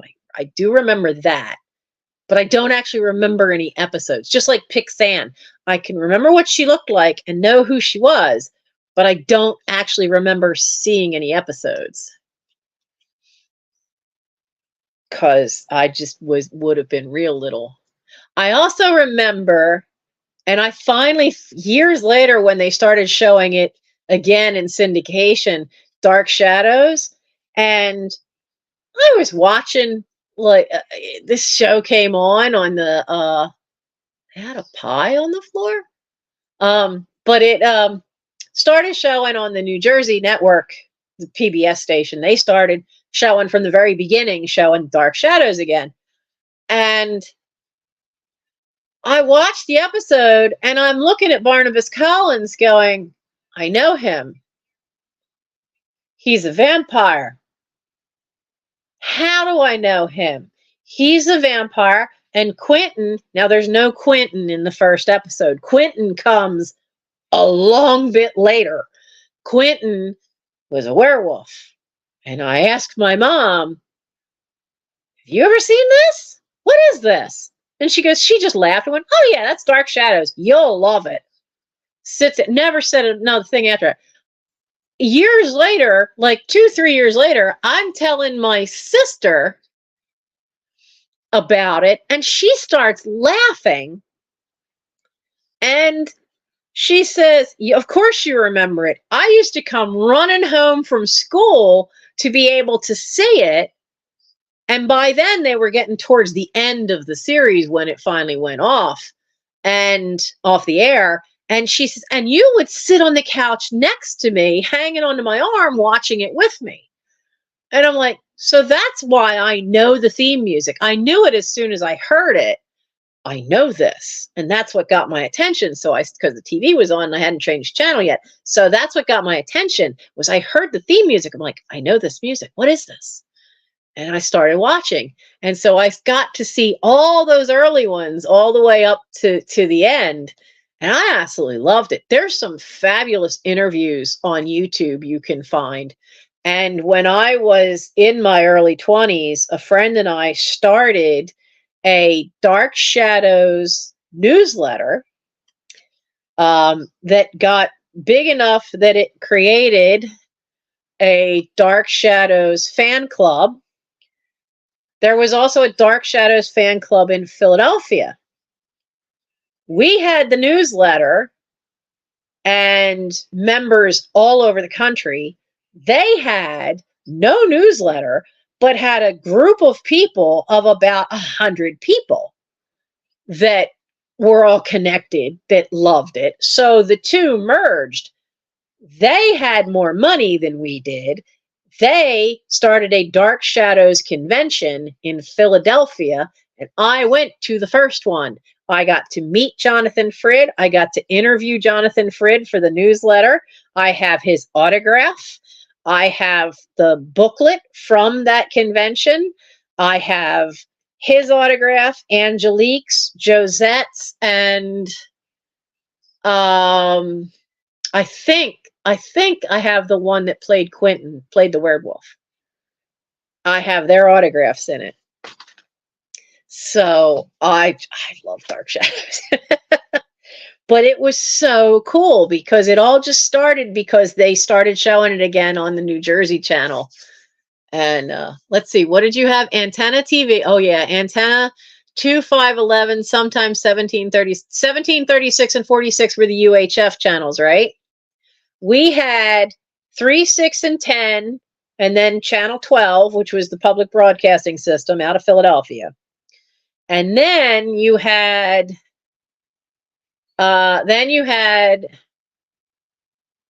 7, I'm missing one, 17, and there were 3 UHF channels, 17 and 48. I'm missing one. And if the weather was good, you could get channel 23, which was the New Jersey broadcast system. So that was the New Jersey PBS station. But 17, 48, there should be one in the middle, and I cannot remember what it was. 54 came later. Channel 54 came later. But if you worked it out right, because it was 29, channel 29. So on Saturdays, if you worked it out right, if you started at noon, and we would rotate through the 3 houses of Daria, Michael, and I. At noon, you'd be at somebody's house because her parents and her mom and his parents, you couldn't sit there all afternoon in front of the TV. But if you started at noon, you could see either a horror, you could see like a horror movie, or a sci-fi movie. I think it was sci-fi was the first one. And then you went to the next house because after that first 2 hours, because then there'd be another channel would start and they would have the science fiction, and then you'd come, usually we'd end up at my house as the last one because sometimes they'd stay for dinner. And mom figured, what's another 2 kids? So then you would watch, one of them had Dr. Shock as the host from out of Philly. I remember him. And then the last one would be usually a horror flick from the 50s. So I grew up watching all the Peter Cushing, Vincent Price, Boris Karloff, all those old schlocky horror flicks. We'd watch all of them. And then there'd be all the old sci-fi movies, cheesy things, the Godzilla movies. And so if you did it right, you could spend an entire Saturday afternoon watching these. So I just loved it. I got to see all of these really cheesy. Plan 9 from Outer Space, which is so bad. But yeah, when I got later, they added channel 54 to the UHF, and then cable came out. But we never had cable. We still don't have cable. We've never had cable in this house. So I didn't get to see a lot of the stuff that others did on cable, unless I was at Darius. It was a big deal when MTV started. Her mother threw a party. We were sitting on the floor in front of the projection big screen TV to watch the very first video when MTV started. I saw a lot of those early MTV music videos, but that's when MTV was nothing but music videos. Oh, here's a music one for you. What corner was Madame Ruth's shop at where she sold her love potion number 9? Oh, love potion number 9. Love potion number 9. I can remember one. I don't know that I have the other one right. I think, if I'm right, I think it's 45th and Vine. Or you say 46th and Pine. Okay, it's been a long, long time. Let's see what we got. Oh, we're both wrong. We're both wrong on the number. It's 34th and Vine. 34th and Vine. Oh.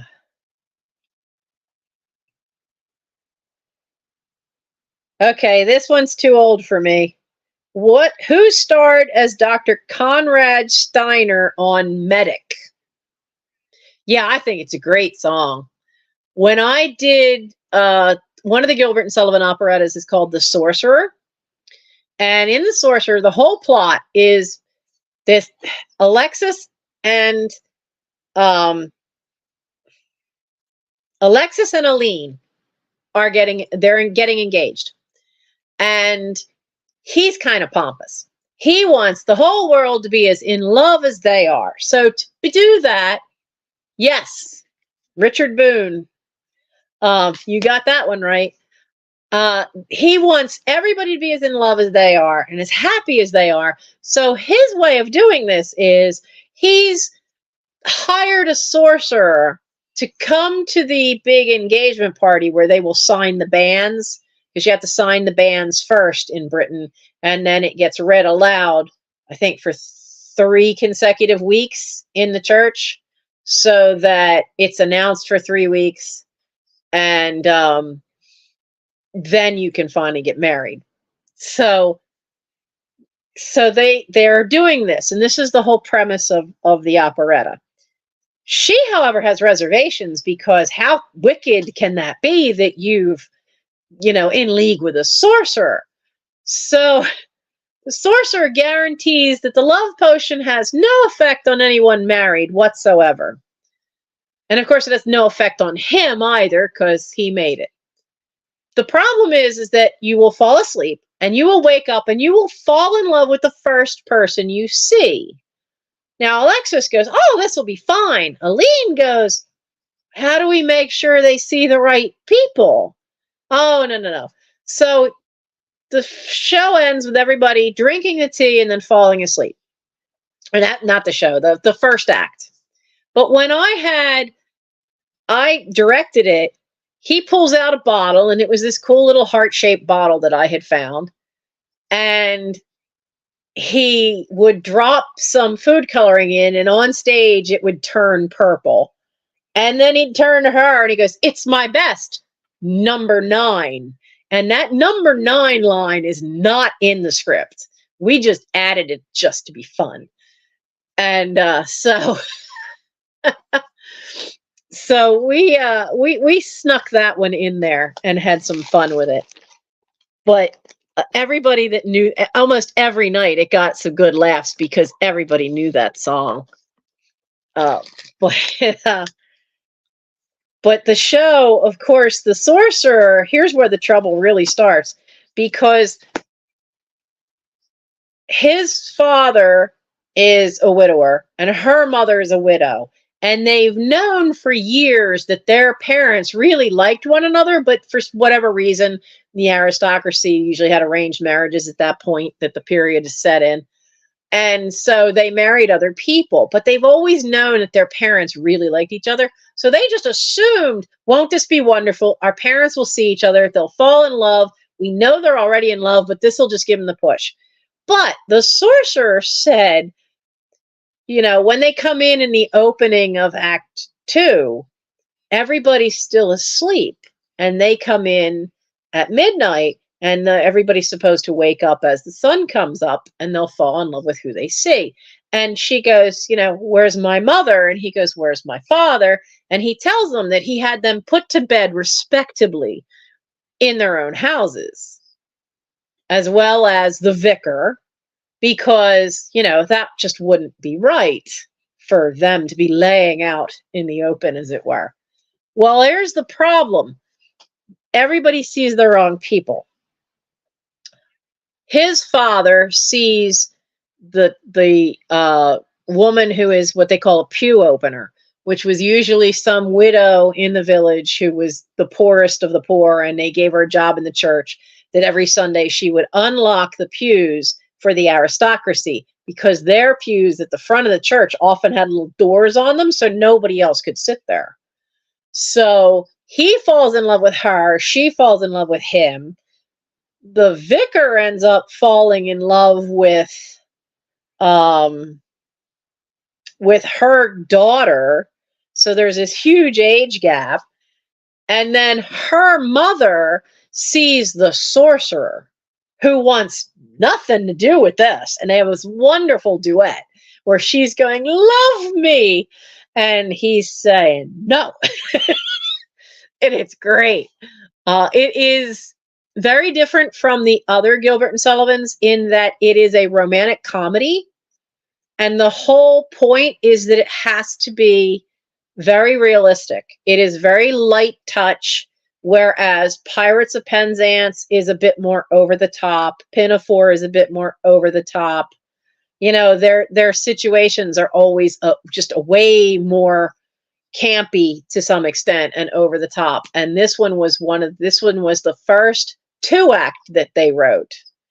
And they wrote Thespis, but that one didn't do so well. So that one got kind of lost to time.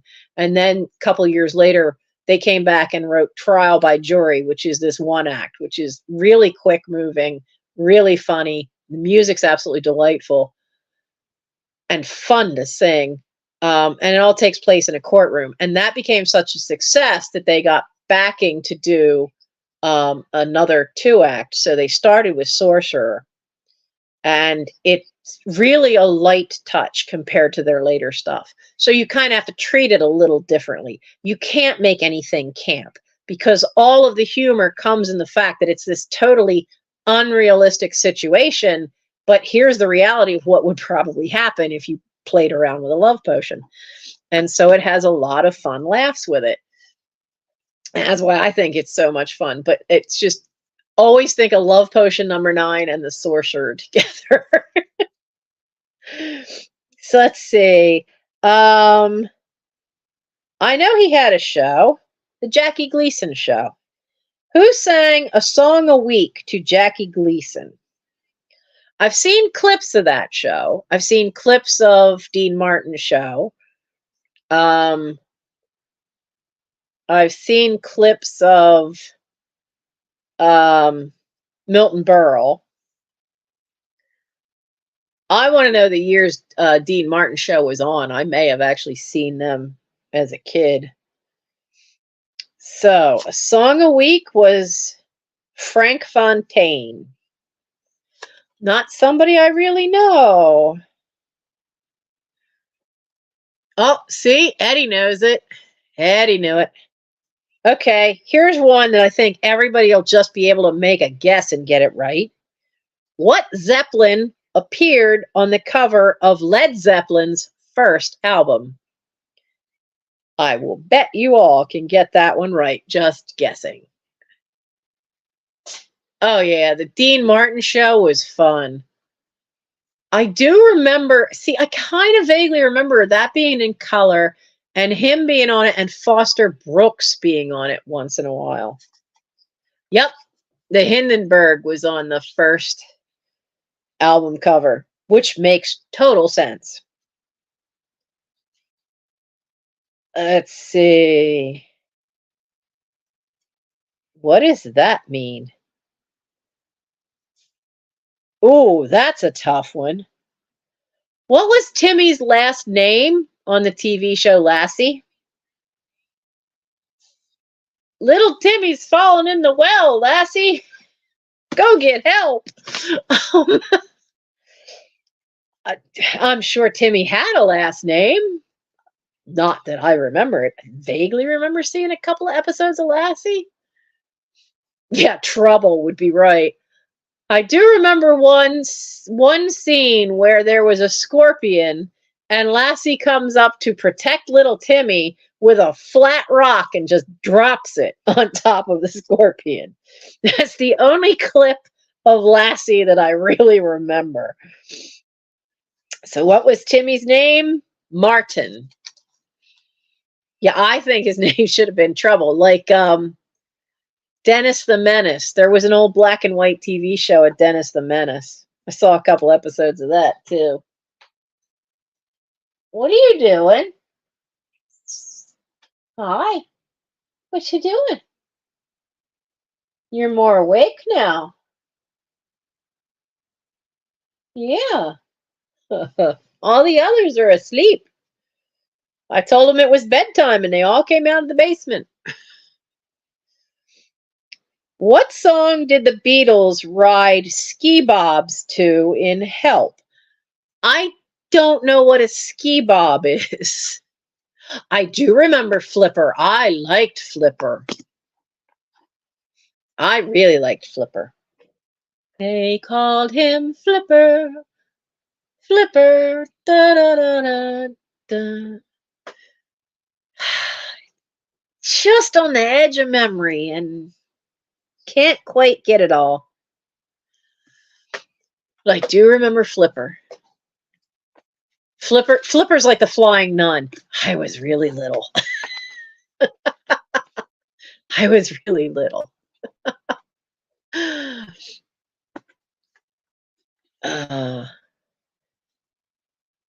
What song did the Beatles ride ski bobs to in Help? I remember seeing Help a long while ago. Ticket to Ride. I know that song. What? Okay, I got to look this up. What the devil is a ski bob? I don't know what this is. Ski bobbing. It's a bicycle. It's a bicycle type frame attached to skis instead of wheels. Ski bob. I remember that scene now that I know what a ski bob is. Because I thought it was so weird because they look like a bicycle, and they are. They're coming down. I remember that now that I know what I'm supposed to be thinking of.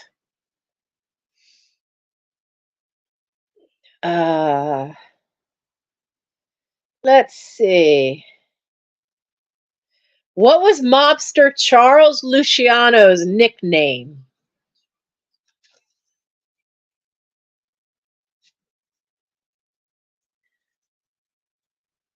I even know this one.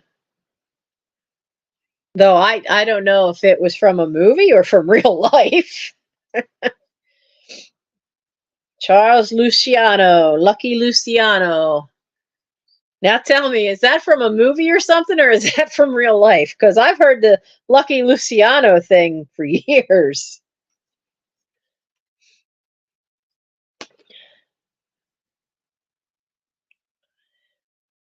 Oh, this is too easy for me. I used to sing this song.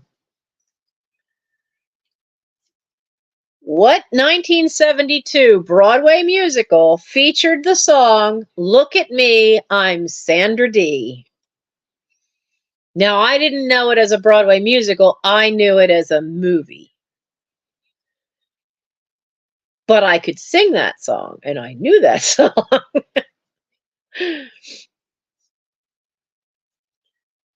No, not Hair.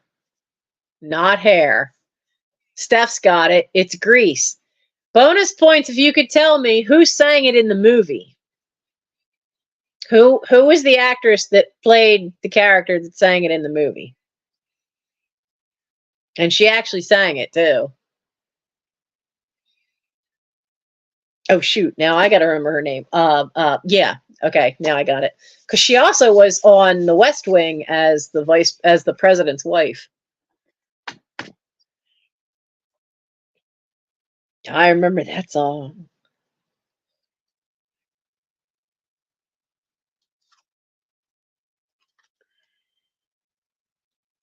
Okay, you guys might be able to have to help me with this one. Yep, Steph's got it. Stockard Channing. Stockyard. I think autocorrect attacked you, Marcy. She's a really good actress. I've seen her and stuff over the years, but she didn't do a lot of movie or TV. She did a lot of Broadway stuff. Oh, you looked it up. I knew her name, and then for a split second there, I had forgotten it, and I'm like, gosh. No. She was on West Wing too. Okay, so I'm assuming this name I don't recognize is the Big Bopper. What other singer died with Buddy Holly and J.P. Richardson? Now that was the airplane crash from the song American Pie.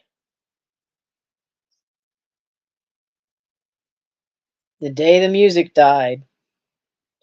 What other singer died with Buddy Holly and J.P. Richardson? Yep, Eddie knows it. No, it wasn't. It was Richie Valens. I didn't know until I saw the movie that Big Bopper was J.P. Richardson. I knew that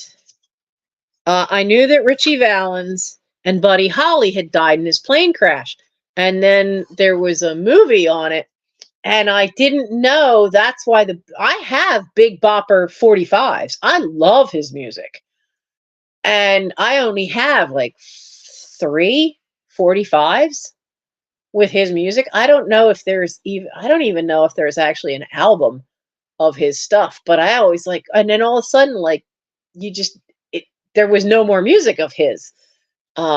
I mean, I'm pretty sure they died before I came along, but it just was so odd that was such cool songs and there was so few of them. And I was well into my teens, maybe even my 20s before I found out. And that's why Big Bopper had died.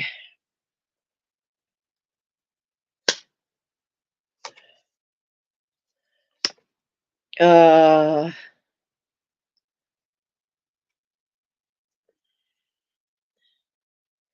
who battled Davy Crockett and George Russell in a race down the Ohio and Mississippi? This is from an old TV show, which I only remember the theme song to. That's all I remember is the theme song to Davy Crockett.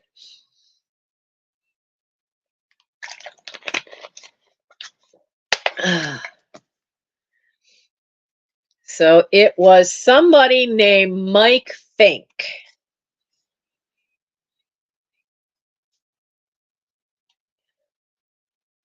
Did Davy Crockett and Daniel Boone ever meet in that TV show? Davy Crockett, king of the wild frontier. That's about all I remember. That's it. That's it.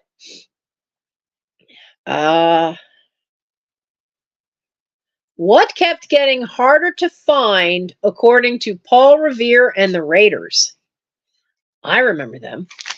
What did I do with my cough drops?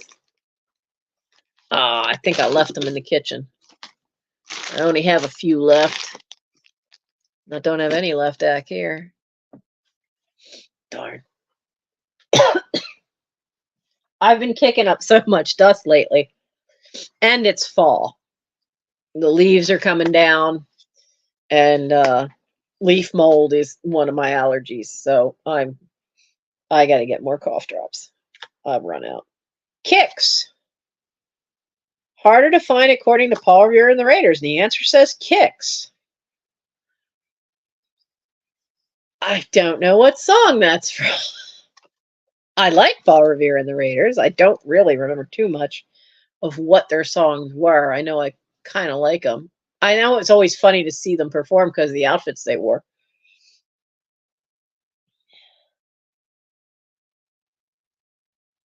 I think this was an old British guy.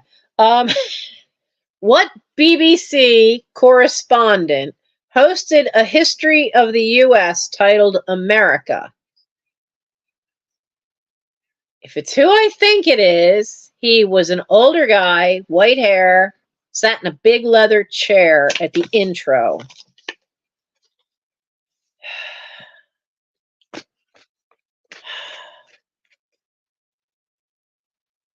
Not Bannister. Something long like that. Bannister is not right. Cooking, cookie, cook.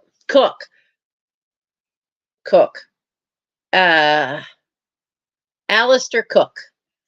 Oh, Marcy's got it. Marcy's got it too. Yep, Alistair Cook. I remember him, man. Boy, he's long gone. That's that takes you back. Okay, here's another one. What 82-year-old comedian returned to the New York stage in 1972 with a one-man show at Carnegie Hall? In 1972, at 82. Okay, my guess would be George Burns. What do you guys think? What comedian would have still been up to performing at that age?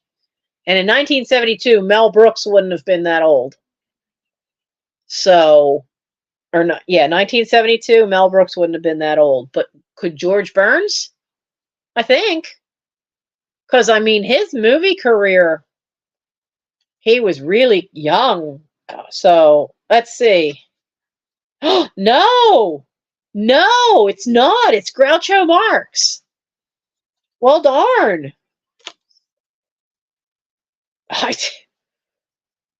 Didn't George Burns always say something about he was going to play somewhere when he turned 100?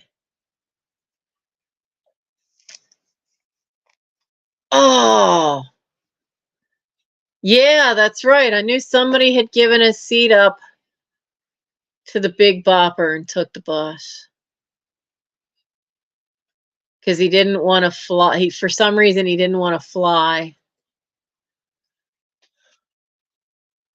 Yeah, I really thought that was Burns, but it's Groucho Marx. I'm too young to know this one because in 1968, I wouldn't have even known what a president was. Who campaigned for president in 1968 with the slogan, "This time, vote like your whole life depended on it"?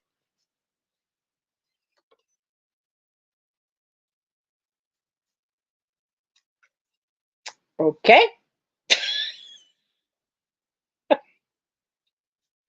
Wow. And that's the slogan that got you into the White House. Okay. Nixon. Yep. Eddie. Man, Eddie's on top of his game tonight, man. Nixon. Yeah. The the brother we don't like to talk about.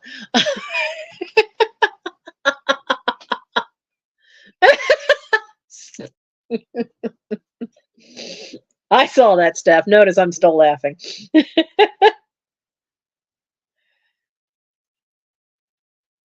What did the Rolling Stones' Honky Tonk Woman do after she blew her nose? I was never a huge Stones fan, so I don't know. I like the Beatles. Hey, Picasso Cat. You saw Humphrey in the 1968 campaign? I don't know if I still have it, but there was in the stuff from the books, because her husband had been a reporter for the Wilmington News Journal, there was a Carter Mondale campaign poster for president in amongst the stuff. And I don't know if I kept that or not. I do know that somewhere in this pile over here, I need to find it and get it listed while he's still president. But I have a signed letter from then Senator Joseph Biden. So Humphrey came to Erie. Obama came to Chester. I had no idea. Roosevelt, Eleanor Roosevelt came to Chester. And Lincoln's train supposedly came through. Where, I don't know, because the railroad tracks that I know of go along 95, and that wouldn't have been there at the time. So she blew her mind. Really? She blew her nose and then she blew her mind. Now you make me want to hear that Honky Tonk Woman song to know if they mean that literally or figuratively.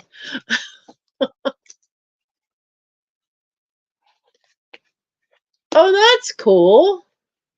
I found amongst the stuff there was a letter from Senator Biden, and there's a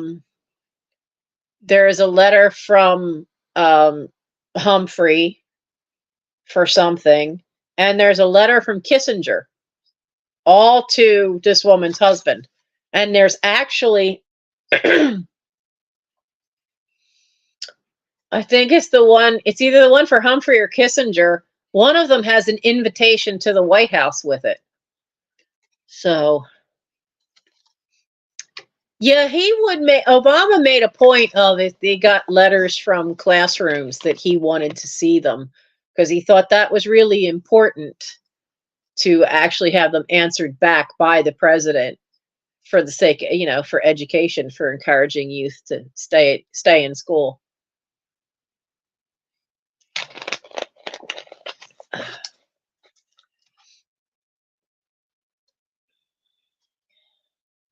What comic book hero was a brave, courageous, and bold Marshall?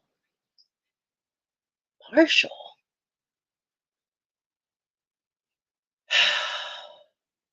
Well, it ain't anybody from Sergeant Fury's comic book. A marshal? Who was a marshal in the comic books?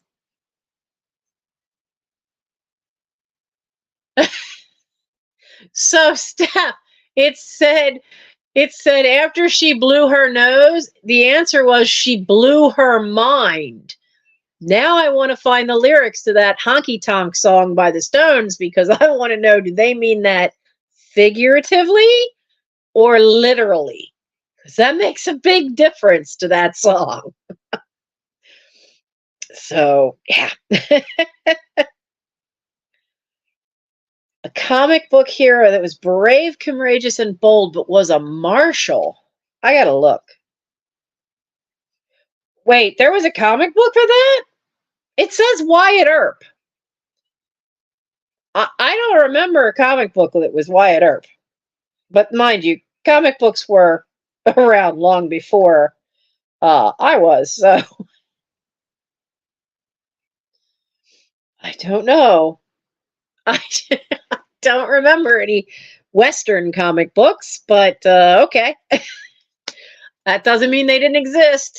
It just means they weren't in this house. I didn't see some of the comic books until they were pretty dog-eared, and the only ones every time we were up at near our grandparents' house, there was or if mom was going downtown Chester to go shopping, because before the malls, Chester was where you went to go shopping. You went down to the business district and went down there. We'd get our school clothes, we'd get our school shoes down there. There was a newsstand underneath the railroad tracks, and you could get a comic book. So if you were really good, you could get a comic book. And then up by my grandparents' house, there was also one like that, where there was a newsstand, and you could go in and you could get a comic book if you were real good. And so I would pick up Wonder Woman, and I got a lot of heat for picking up Black Panther. I just liked it because it was Panther, and then I started reading it, and it's black guy. Well, I didn't care. I thought that was fine. Certain brothers didn't, but I thought that was fine. And boy, I would love to have still had those Black Panther comic books now. Um, so, but I had Wonder Woman, I had them. I remember having Sergeant Fury, um, Green Arrow. I love the Green Arrow comic books. And then whatever trickled down to me from my brothers. So sometimes I saw X-Men comic books. Sometimes I saw Fantastic Four, depending on which brother actually shared them with me. Justice League, not only the cartoon, but comic books for Justice League. I like those. And then there's Mad Magazine and Cracked Magazine. Those were awesome. By the time those got through all of us kids, as well as my friends who would read them, because Daria and Michael would read them when they were here, those were in no shape to be resold because the covers were falling off. We always folded up the one of them always had some kind of little trick thing in the back page that you would fold it up and it would make a new picture with something in it. So they were all pretty dog-eared. So, oh yeah, Mad Magazine was awesome. One of my brothers talked somebody into giving him a subscription to it for Christmas. I think Gary talked Annie Al into paying for a subscription to it for Christmas. we knew, like, as soon as that came in, we were never allowed to open it up because it was his mail. But boy, Roy and I would just wait until he was done with it. Well, I also grew up reading Classics Illustrated comic books because my sister had a couple of those. Now, I have even more because she gave me all of hers. And then over the years, I found a few more. So I have a stack about, probably a good 8 inches tall. Yeah, I remember reading Archie comic books too. Let's see.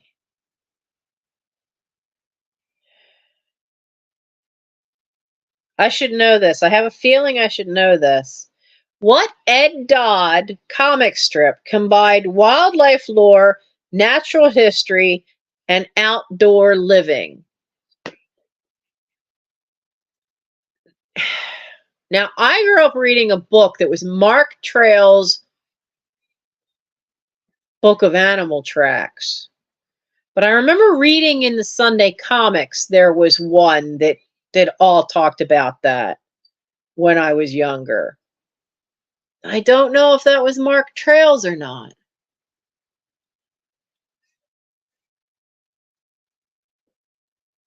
Oh, Steph, it is Mark Trail?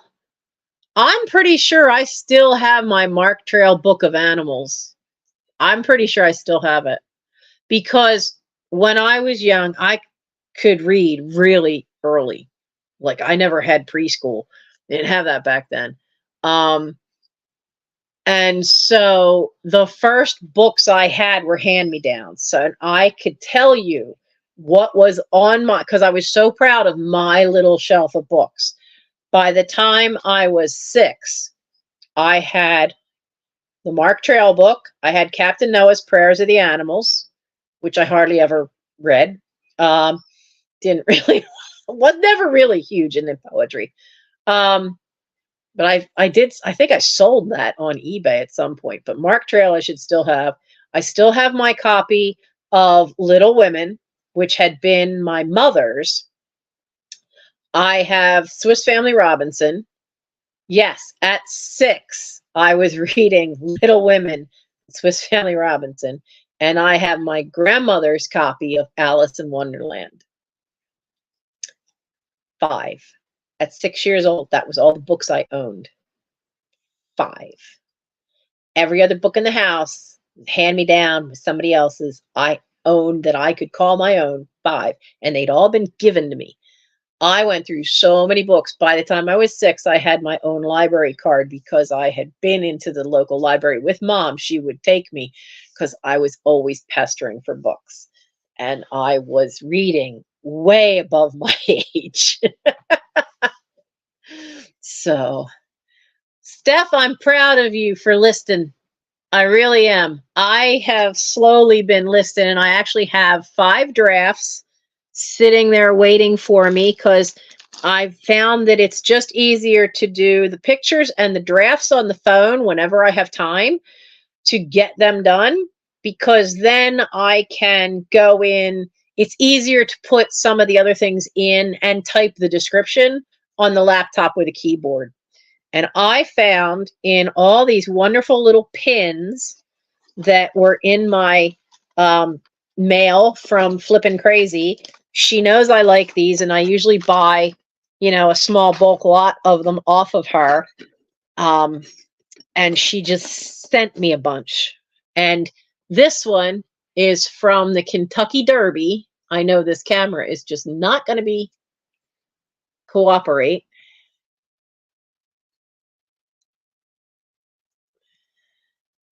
Nope, not going to cooperate. So it is from the 128th Kentucky Derby. And that would have been, where are my notes? From 2002. So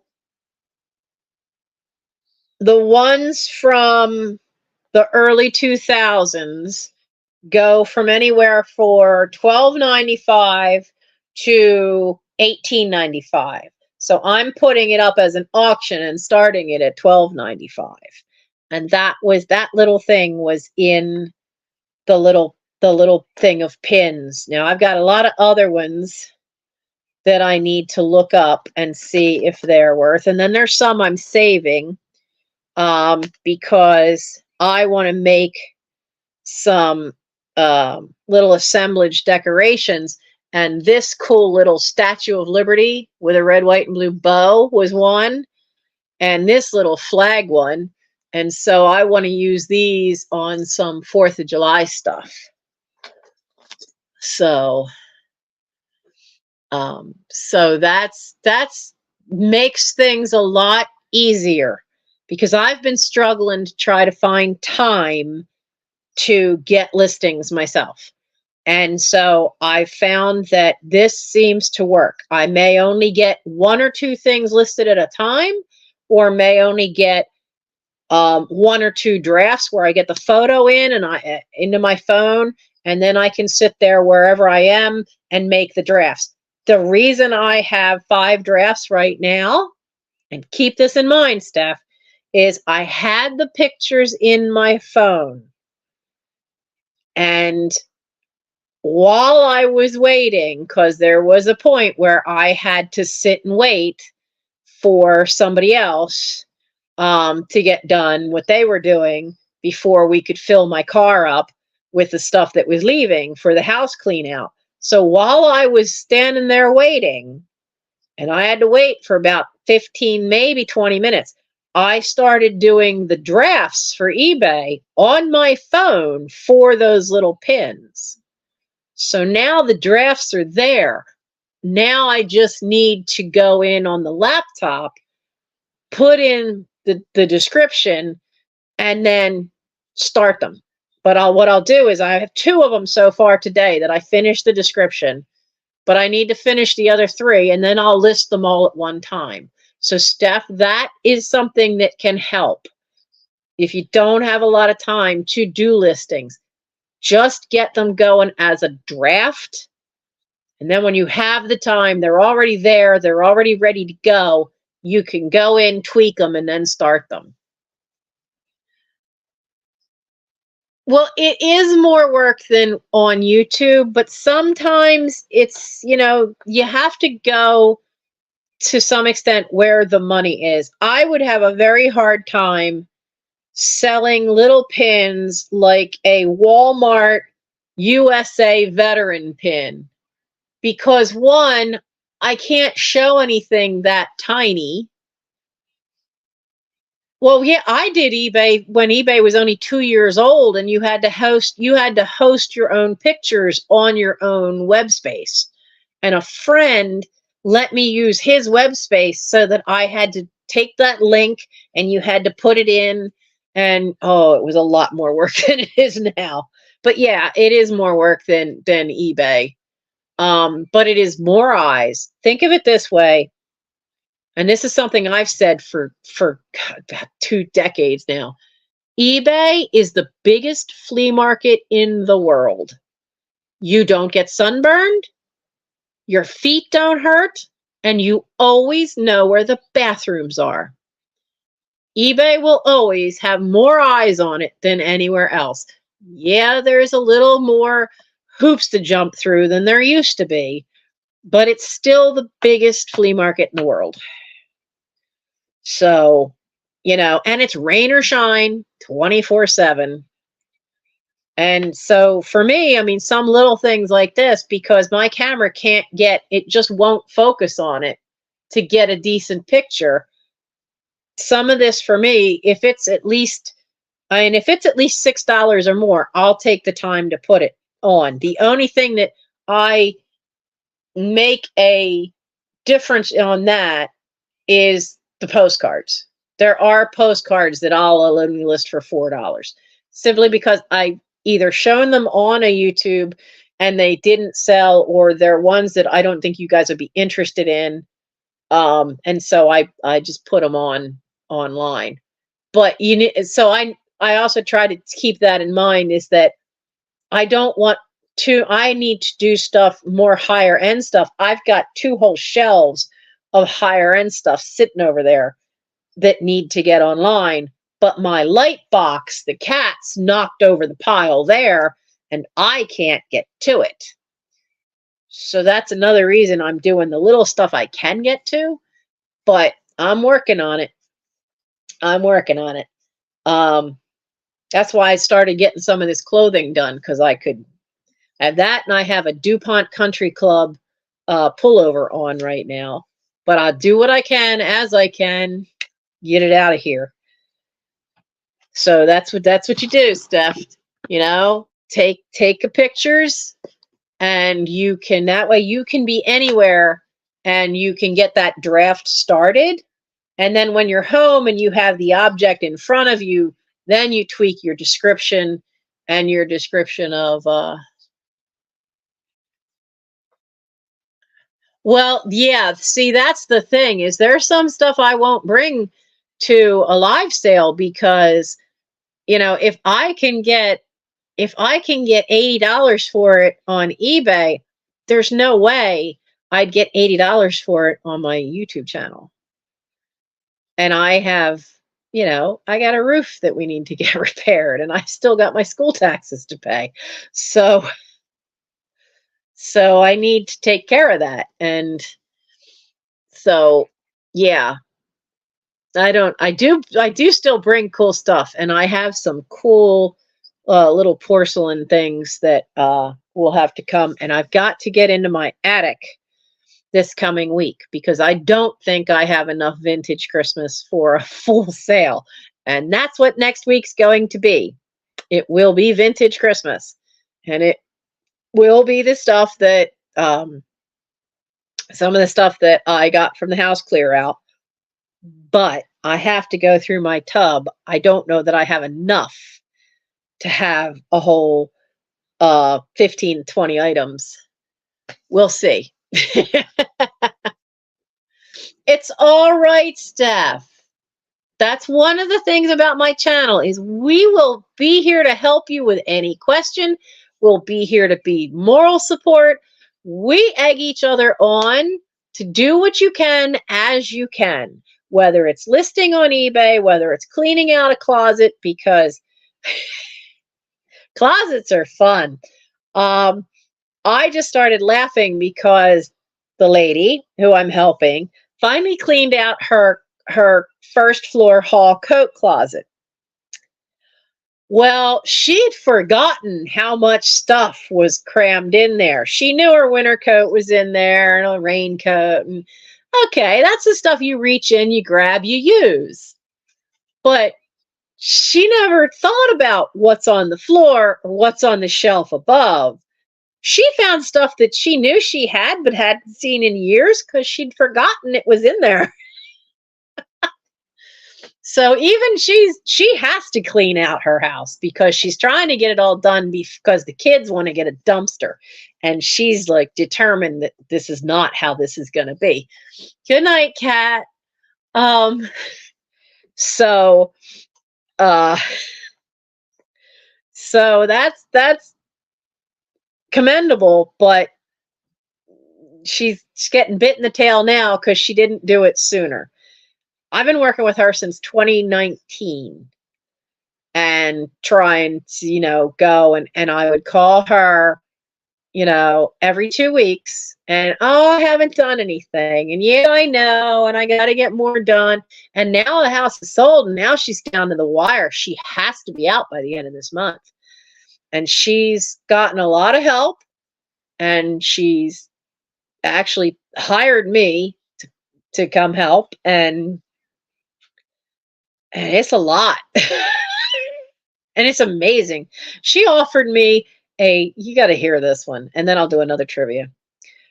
I haven't seen it yet. She offered me, she said, I think you could probably do something with it if you could find somewhere to put it in your house, and we'll plug it in and see if it still works. So 40 years ago, little over 40, before the divorce, she got her husband to buy her a donut making machine. You heard me right. A donut making machine. You put the grease in, whatever Crisco or whatever it was, in at one area. And then at the other area, you made the big batch of batter and you poured that in. And then you just let it go. And it would make the donuts, it would shape the donuts, it would bake the donuts. And they'd come out the other end. I have not seen this. I have no idea how big this machine is.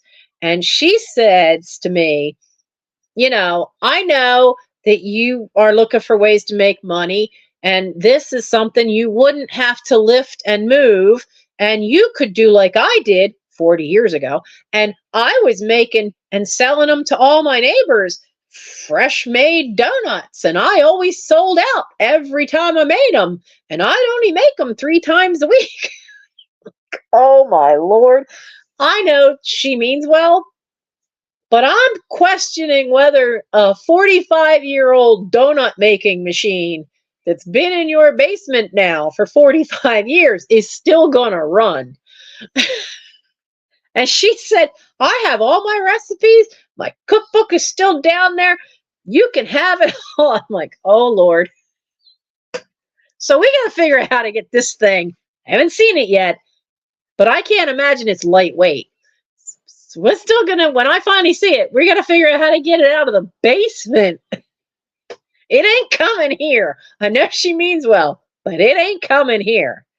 If it still works, I'm going to tell her that I'm going to talk to somebody, because downtown, there's a guy, it's called Fatso's Bakery, Phatso apostrophe S.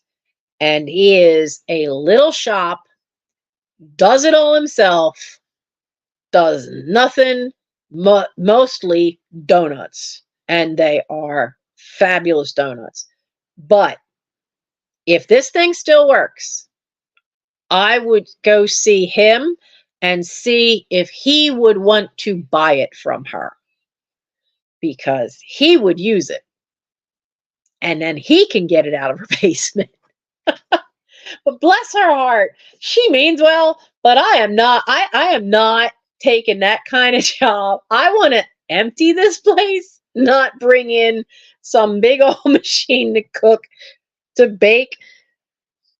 No, just no. Oh my goodness. So, all right. Oh, yes. Here's some good ones on this card. Let's do some more trivia before I turn into a pumpkin. Who did Fred Flintstone walk down the aisle with? Now, we all know her first name. What was her last name? That's the real challenge of this. What was her last name?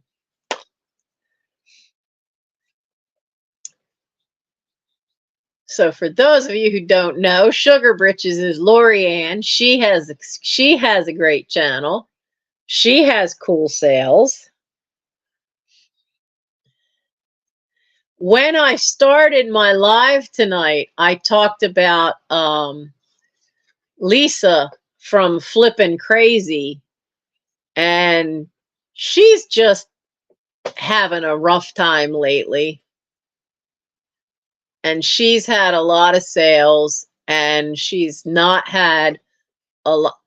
Rockstein. No. Last name's not right, Eddie. Though Rockstein was a name on the Flintstones, but I don't remember whose.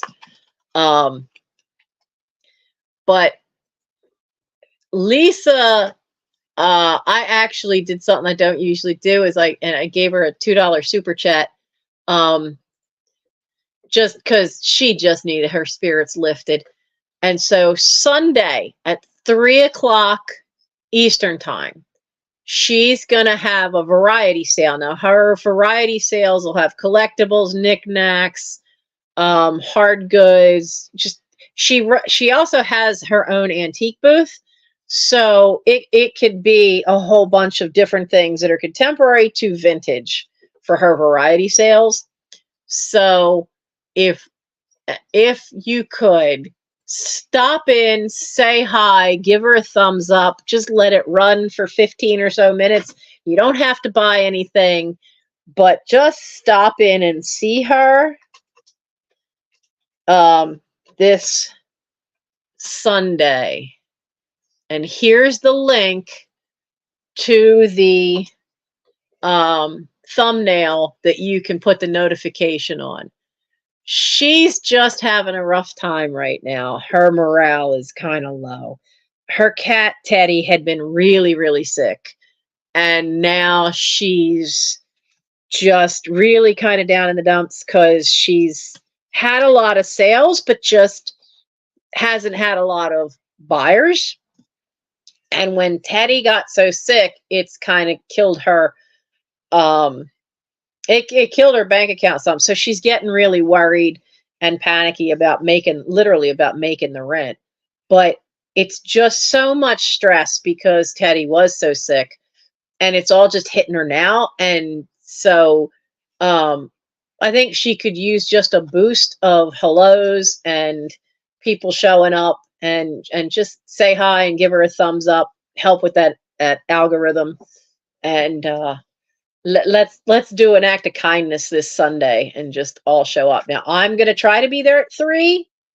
I have a you keep trying. You oh slag hoople. You're close. You're close. You're so close. You're so close, Val. You're standing on the rock, but you're not there yet. But anyway, it would be cool if we could all just give Lisa a hello and kind of like boost her morale. Now, as for Sugar Britches, I need to find your. Oh, you were streaming 45 minutes ago. I didn't know it. Probably because I I didn't get to notice, but then I might not have seen it. It is Wilma Flag Hoople. Flag, not slag. Flag Hoople. Val, you were so incredibly close. Any closer, it would have bit you.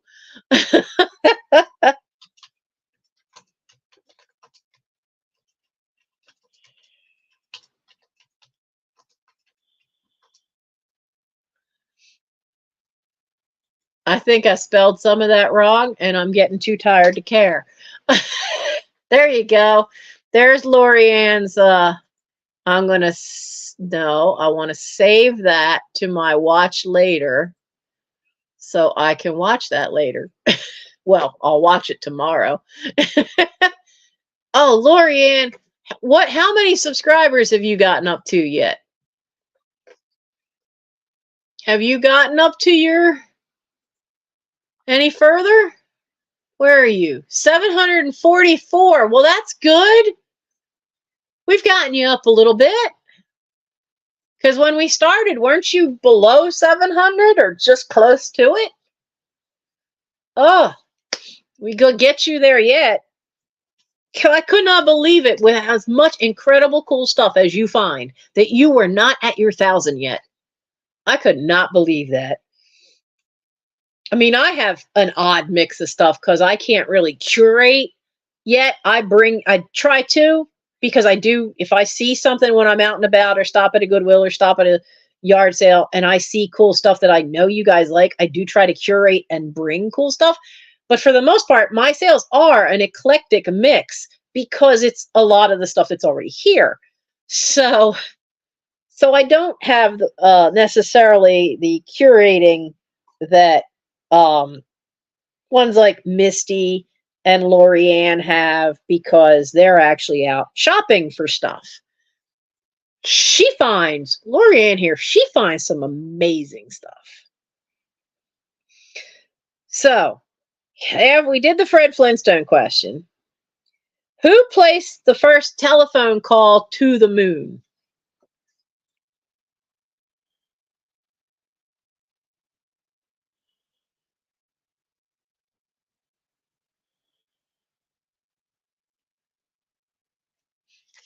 I don't even know that one because I don't. What? No, that's the wrong answer. Where is it? That one. Oh, okay. Nixon. Yeah, you're right. Marcy Nixon. I know this one real well. What movie saw the Knights of the Round Table eat ham and jam and spam a lot? Come on, don't let me down here. Don't let me down. Well, according to this one, it was Nixon. It was Nixon that made the first telephone call to the moon. So, who knows who saw what movie had the Knights of the Round Table eat ham and jam and spam a lot? Oh, we know it was Python. Which movie? Yes, Monty Python and the Holy Grail. My favorite scene is the Black Knight. Do y'all know the story of the act, how they got a one-legged actor for that? With the Black Knight, and Arthur keeps like taking chunks off of him. So if you notice, the height of the Black Knight changes a little bit. So, oh, Lorianne, you need to sit down with him once and just watch it, because it really is a spoof of a lot of stuff from some of the stories of King Arthur, but it's with a very weird twist and musical numbers. But the Black Knight doesn't want to let him pass, and he has a battle with Arthur. Now, the Black Knight originally was John Cleese, and he's very tall, and Graham Chapman's very tall. And then once he gets the leg cut off, so he loses both arms, and he says, "No, I can still fight you. It's just a scratch." So he starts kicking Arthur. Well, then he takes a leg off. Well, then he's just hopping around on one leg. But if you notice, the height level goes down a little bit when it's the guy with one leg. So they were trying to figure out, they knew that scene was coming up in what they needed to film. And the story that they have told over the years, that John Cleese has told, is that they were at a pub near one of the places they were filming at. And there happened to be this tall, skinny guy with one leg, just hopping around, never spilled his beer. He's got a pint. He's hopping around in the bar, talking to people at the different tables. But when he's hopping around, they're like, his balance is amazing. And he's not spilling he's not spilling his pint. So they hired him. He lost his leg during the war, which they didn't say which war. So at that point, when it was made, I don't know if it would have been Vietnam or World War II or Korea, for that matter. But the guy had lost a leg in the war, so he's had a long while to get used to hopping around on one leg. So they hired him on the spot, and he's like, "Sure, I'll do it, no problem." And so he's the one that is hopping around with his arms under the tunic tied behind his back. So he's like, elbow, trying to like body block King Arthur. And it's this guy, that just random guy that they hired out of the pub, that only actually had one leg. And that's why that scene looks so good, because there was no real CGI they could do at that time. And it's a one-legged guy hopping around. But then they cuts him in half, and it's John Cleese. They had to dig a hole and stick someone John Cleese down in it. And and he's saying, "Come back here, I'll bite your kneecaps off." Talk about somebody who's not going to give up no matter what. And it's that's the scene that I think is the funniest, not because this guy's getting hacked apart, but because of the attitude of the Black Knight. He's just not giving in. He is not, "I don't care, I'll bite your kneecaps off. Come back here, you coward." He's just going down with a fight right to the end. Hello, Hoovers, Corgis, and Coin. So, yeah, I have always loved that. I started seeing Monty Python, I think I was about the age of 10. So when Michael was 10, I sat him down and said, "We're going to watch this." And so we watched Monty Python and the Holy Grail. And he thought it was the funniest thing. And then I let him see some of the TV shows, because one of the PBS stations late on a Sunday night was still airing the TV show. And so he loved it. But 10 is just the right age. That's that, because any younger, they just don't get it, though they'd get some of it. Michael would sit there and just laugh his head off at the fish slapping dance, which I just saw an interview with Michael Palin, because he's got a book that came out about 4 months ago. And he's got a new book that came out. His wife passed away this year. And he talked about that because apparently she passed away about 6 or 7 months ago. And he said no matter where he's been, even if he didn't know the language, they knew the fish slapping dance from the old Monty Python show, where, they have this little music and he's got these two tiny little fish and he's slapping, John Cleese in the face. And then he steps back and he stops and he stands there like this and the music ends. And then the next thing in music, and out of nowhere, I mean, you don't see it during the whole first part, John Cleese comes out with this whopper of a fish and wham, smacks him and knocks him off into the canal. And it's hilarious. But for some reason, he said that one skit, more than any others, just goes across all language barriers. Everybody thinks that is hilarious. No matter what country he's been in, because he's done these great tours around the world thing. He's done some great adventure TV shows for the BBC. And they all just remember that one scene. And if he says, you're having trouble with the language barrier, he saved a recording of it on his phone now because it has become so useful. And he says, that's me. And they all get it right away, that he just points to it and then points to himself and then points to the picture again. And that's him.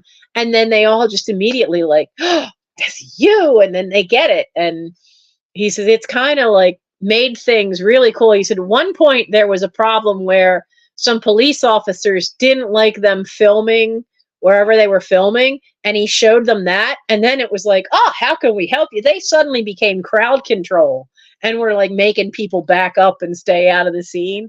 It was really funny to hear him talk about that how universal that one thing is. Yeah, physical comedy can be incredibly universal, and just because it's visual, so it can get everybody to laugh without having to have a language, because there's no spoken word at all in that scene other than the narration over top of it. Cleese and Palin don't say a word. So I forget what the book was named. I'll have to go find out, because I'm certainly going to be trying to get that from the library to read it, because I just think he's the funniest one. And I think Cleese might have a book out too. Okay, here's one I never knew, because I remember Yertle the Turtle. I used to have a toy that was for in the bathtub that was a Yertle the Turtle. What World War II leader was Yertle the Turtle a caricature of? Now, as a kid, I had no clue. I had no clue that this was a caricature of anybody.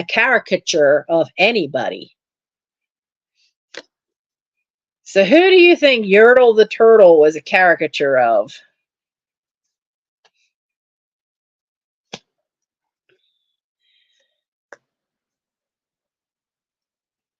Yep, Steph's got it right. I never knew that. I never knew that was supposed to be a caricature of Hitler.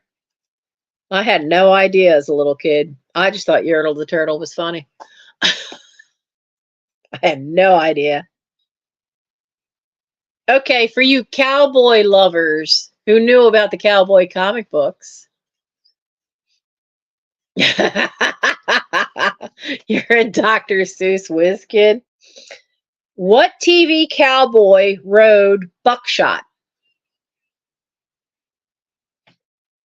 The only horse I remember the name of is Trigger. I don't know. I know all the guys on Bonanza had horses with names, but I have no idea. Monty Python Fish Slap. Oh, yeah, you'll find a clip. So who rode Buckshot? TV cowboy. Yeah, that's before my time. So what TV cowboy rode the horse named Buckshot? Well, it wasn't Silver, and it wasn't Trigger. I know those two. They're the only two I know. Okay. Buckshot was Wild Bill Hickok's horse. I have no clue. I didn't know there was a TV show that had Wild Bill Hickok.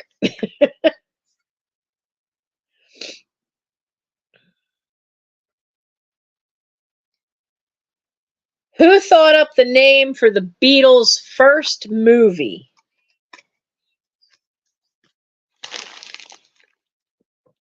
No, not Gilligan. Gilligan didn't have a horse.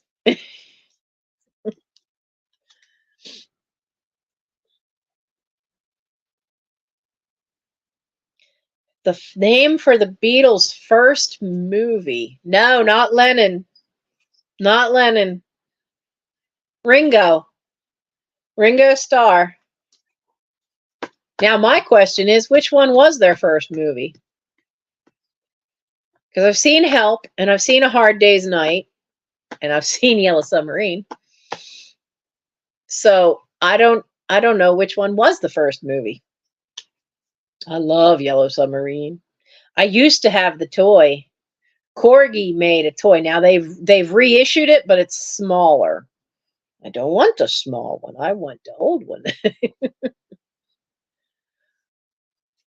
I've only had growing up. I had only ever seen Yellow Submarine because once in a while it'd be shown on TV, and then and I knew there were other movies. So when Netflix first came out, I was able to get the DVDs of Help and A Hard Day's Night. You're not really missing anything not seeing those, but Yellow Submarine is a lot more fun. The blue meanies. Let's see. Oh, that doesn't surprise me. Who received 4 months in the slammer for his act at Greenwich Village's Cafe a Go-Go? So think about this. Which comedian would have gotten himself in so much trouble in probably the early to mid 60s that he would have gotten thrown in jail for it? For his act, for what he said on stage.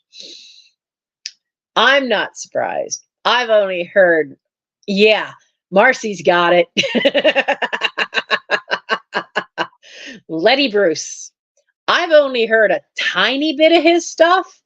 And you know who reminds me of him in the language kind of stuff? Not George Carlin, but Sam Kinison kind of was the same way. So, no, not recently. That's why I said like late 50s, early 60s. Lenny Bruce. That doesn't surprise me at all.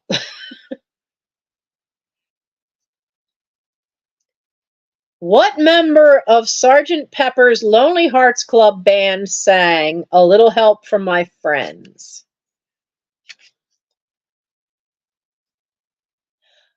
Oh, that's right. It actually has an intro that says the name. Well, one of my brothers, Steve, the oldest one, he had some Lenny Bruce albums, and my mother was horrified. He was not allowed to play them in the house. He could play them in his room. He could not play them on the stereo in the living room. She didn't want anybody else in the house hearing, especially me, because I was a little kid and always followed Steve around. Nobody was going to be allowed to hear that stuff. Yet I could hear George Carlin, but most of George Carlin was clean. All right, you have a good night, Lorianne.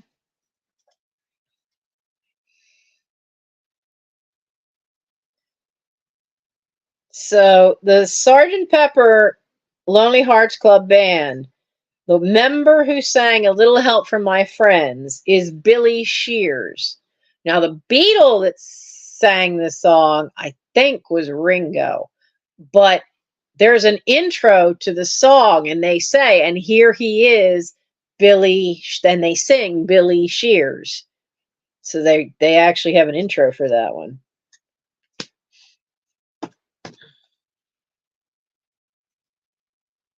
Oh, come on. Nobody's going to remember that. What TV Army Sergeant's serial number was 150-42699? Ernie Bilko's. Now, I know there was a show called Sergeant Bilko. I think I've seen clips of it. No, Radar was MASH. Radar was MASH. Sergeant Bilko. Oh, I could see the guy's face, and I cannot remember his name. And I think he ended up also playing the commander of the guys in McHale's Navy. No, not Colonel Klink. Ernie Bilko. That was Sergeant Bilko. That was an early black and white one.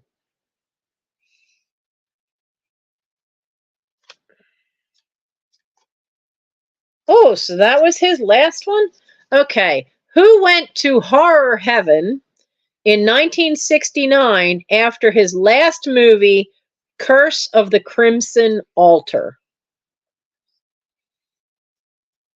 I've seen that movie. I didn't know that was his last.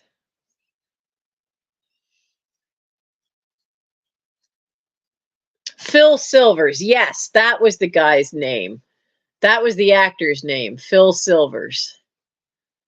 And then I think he went on to become the command. Was Phil Silvers the commander of McHale for McHale's Navy? Because I think he went on to something else where he played a higher commander. Yep, Boris Karloff. Man, I grew up seeing his movies. I loved his movies. Boris Karloff, The Mummy. Now, I do remember seeing, and I don't know how I ever would have saw this as a kid, but they would sometimes show The Hunchback of Notre Dame, which was the Charles Lawton one. Um, that was a really old version. But I remember seeing that because I remember seeing them on the turntable. And the Mummy movie and Frankenstein and Dracula. And then you started seeing, once you saw all of the Boris Karloff movies, then you started seeing Vincent Price movies. And then you started seeing Vincent Price, Peter Lorre. And I love the one they did together, which has all those short stories of Edgar Allan Poe. But then they started importing Peter Cushing movies from Britain to be able to have enough old horror flicks.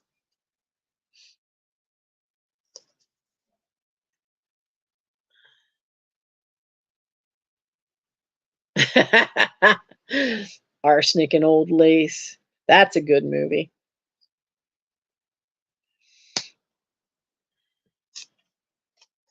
That's too easy.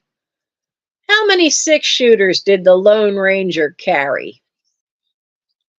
That's just too easy. Way too easy.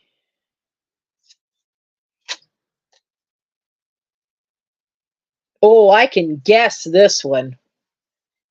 I can only think of one mayor in Philadelphia that would say this. What Philadelphia mayor observed in 1972 that the city needed its own electric chair?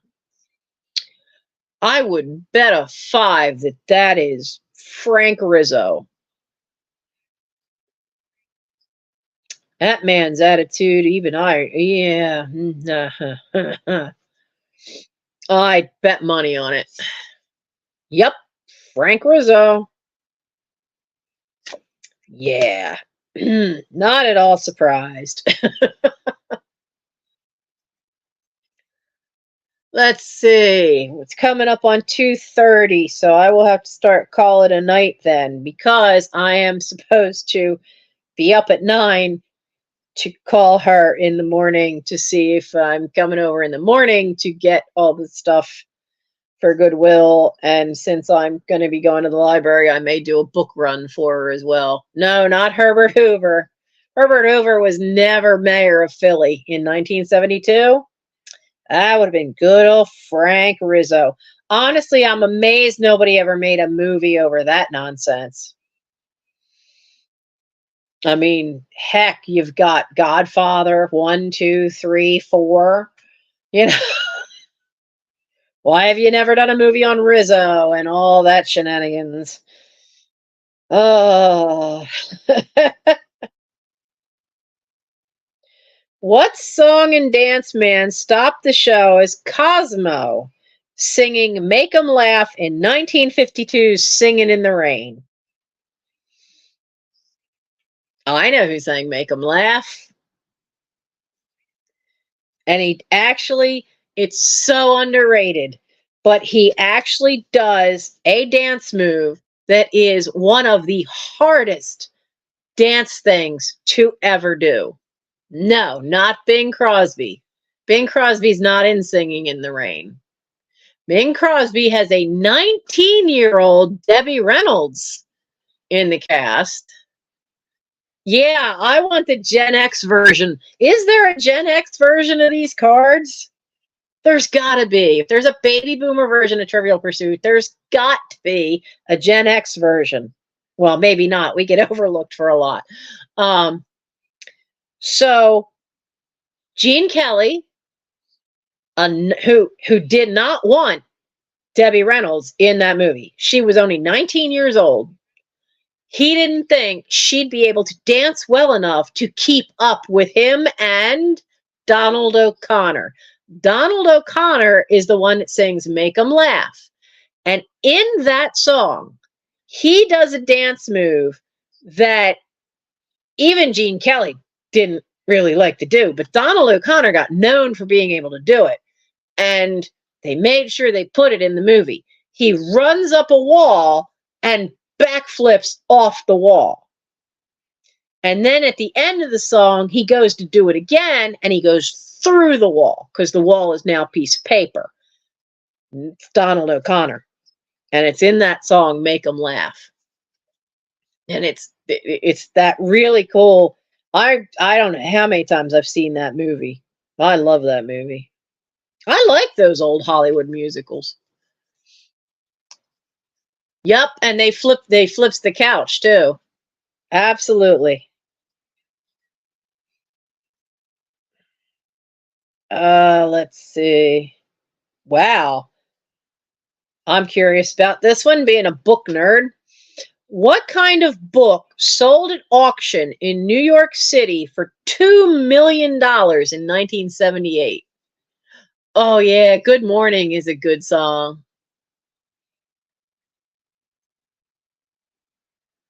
I will take hearing that song in the morning to wake me up way more than I would take Rise and Shine. No. No. I'd rather hear Good Morning. So I don't know either. So let's flip this and find out what book sold in 1978 for $2 million. A Gutenberg Bible. If I remember, there's only a handful of Gutenberg Bibles, like maybe like in the teens. Guten.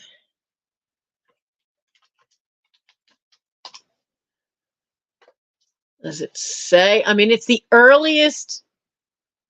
It's the earliest known book, like a mass-produced book. It's the earliest known one, and it was like the 1400s. No, wait a minute. 14 or 15? Let me see.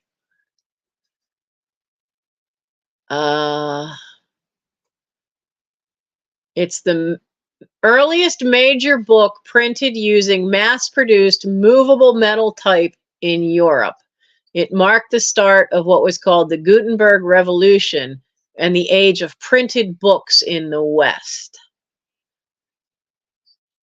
Not only the historical significance, but it's also got really good aesthetic and artistic.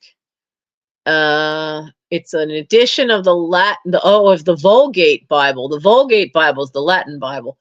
But I thought there were only, they're thought to be among the world's most valuable books, though no complete copy has been sold since 1978. I'll bet that's the 1978 on the card. It was a complete version.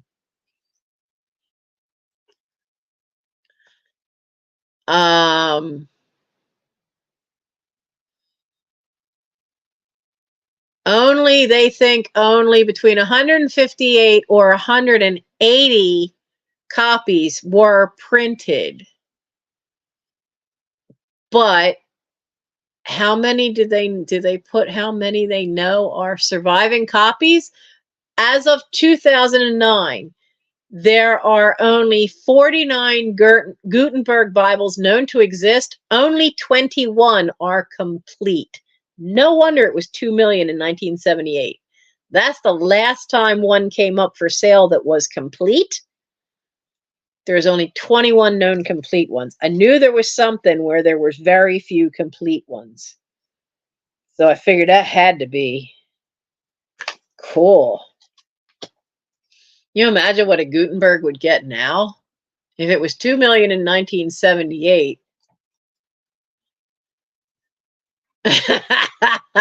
Yeah, I was like, hey, wait.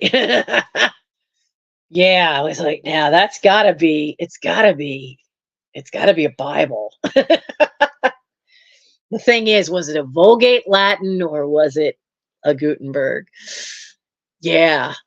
And you figure, I mean, from the 1400s to have any of them complete at this point, that's incredible. Uh,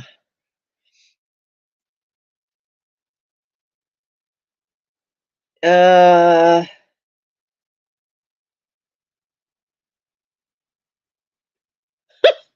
what U.S. president was dubbed Uncle Cornpone? Really? Okay.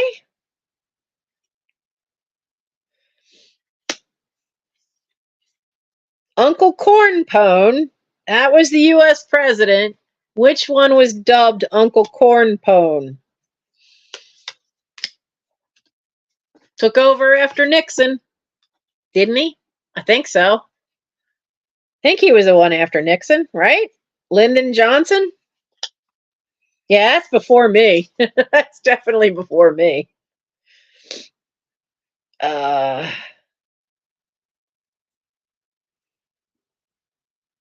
let's see. Who did Howard Cosell? Remember him? Who did Howard Cosell say had one of the shortest attention spans of any human being I've ever known? 20 seconds at best. Oh, Hoover, you're younger than I am then. I was born in 65. My birthday is next week.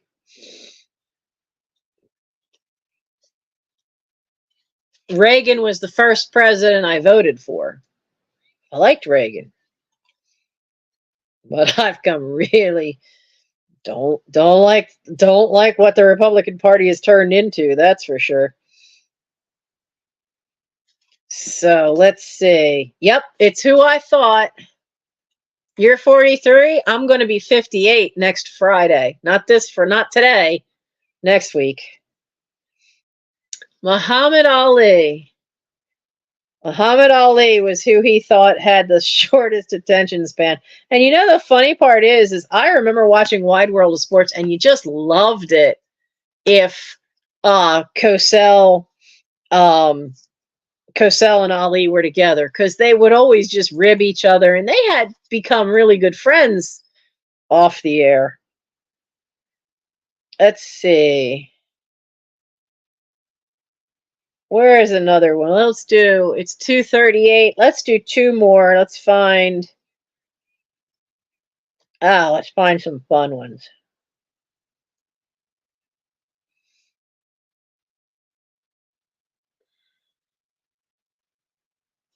No.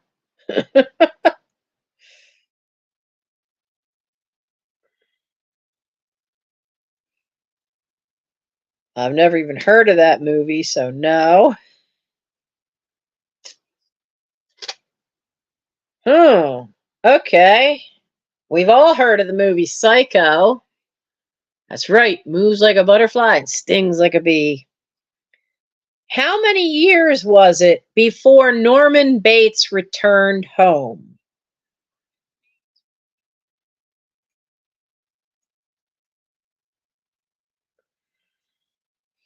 I don't know that they must mention it at some point in the movie. I mean, Norman Bates that's Psycho, right? Well, Hoover, I'm lacking because it's the baby boomer edition cards. I had picked up the cards at a Goodwill because it was just you used to be able to just buy the decks, and so I've been including these in some of the packages I send out just as a fun little topper. Um, and I really need to find a Gen X one. So Norman Bates returned home 22 years. Yeah, that'd be a guess for me. I didn't 22 years. Now I want to see the movie again, find out they actually say that in the movie. Let's see. Oh, here's one for you. Who went from feuding with the Germans to feuding with the families?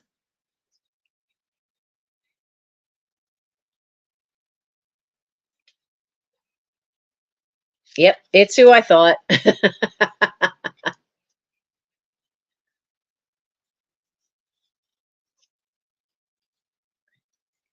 I had one of my scouts try to say that to me, Hoover, and I just looked at him, did one of these.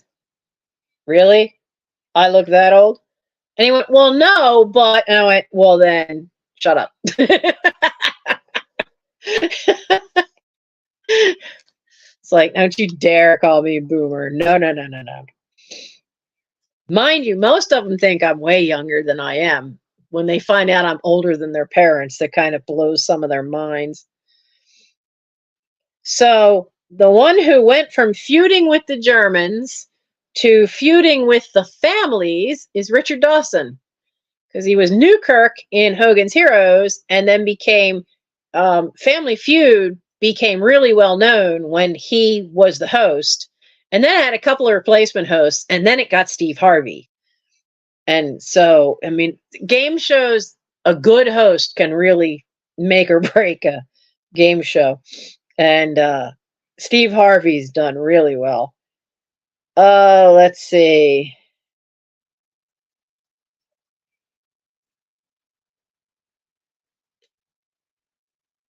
Oh, let's see. Oh, I don't know. I know this song. What group asked the musical question, "What's your name? Who's your daddy?" I can hear it in my head. What's your name? Who's your daddy? Is he rich? Is he rich like me?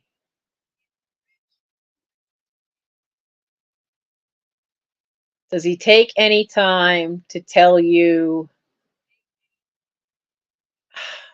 something? Tell you why I really want to know. It's the time of the seasons for loving. Do do do. Do, do. I can hear it in my head and I cannot think what it is. Oh, the zombies? The song's called is the song called Time of the I think the song's called Time of the Season. I never really knew who actually who actually sang it. It's called as it says there, it's the zombies. Okay. Okay, here's an easy one for all of you. It's going to be the last one for the night, and then I'm going to go. What was the boat that Gilligan and gang were shipwrecked in? You guys should know that. That's serious pop culture there. Is there really a remake of that song? Wow.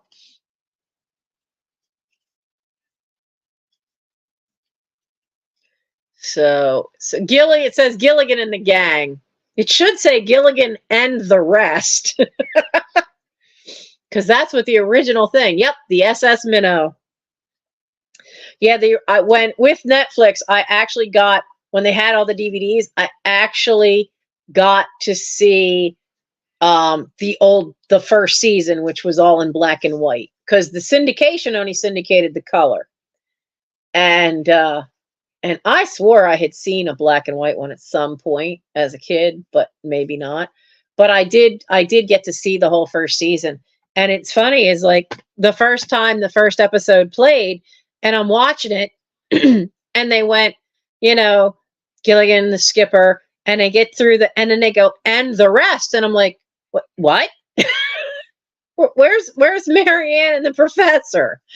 So I didn't know that in like that first season in the black and white ones, I didn't know that they weren't all included.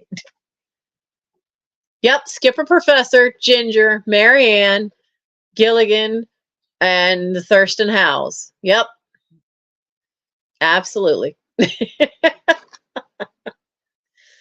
So, I hope you guys had fun.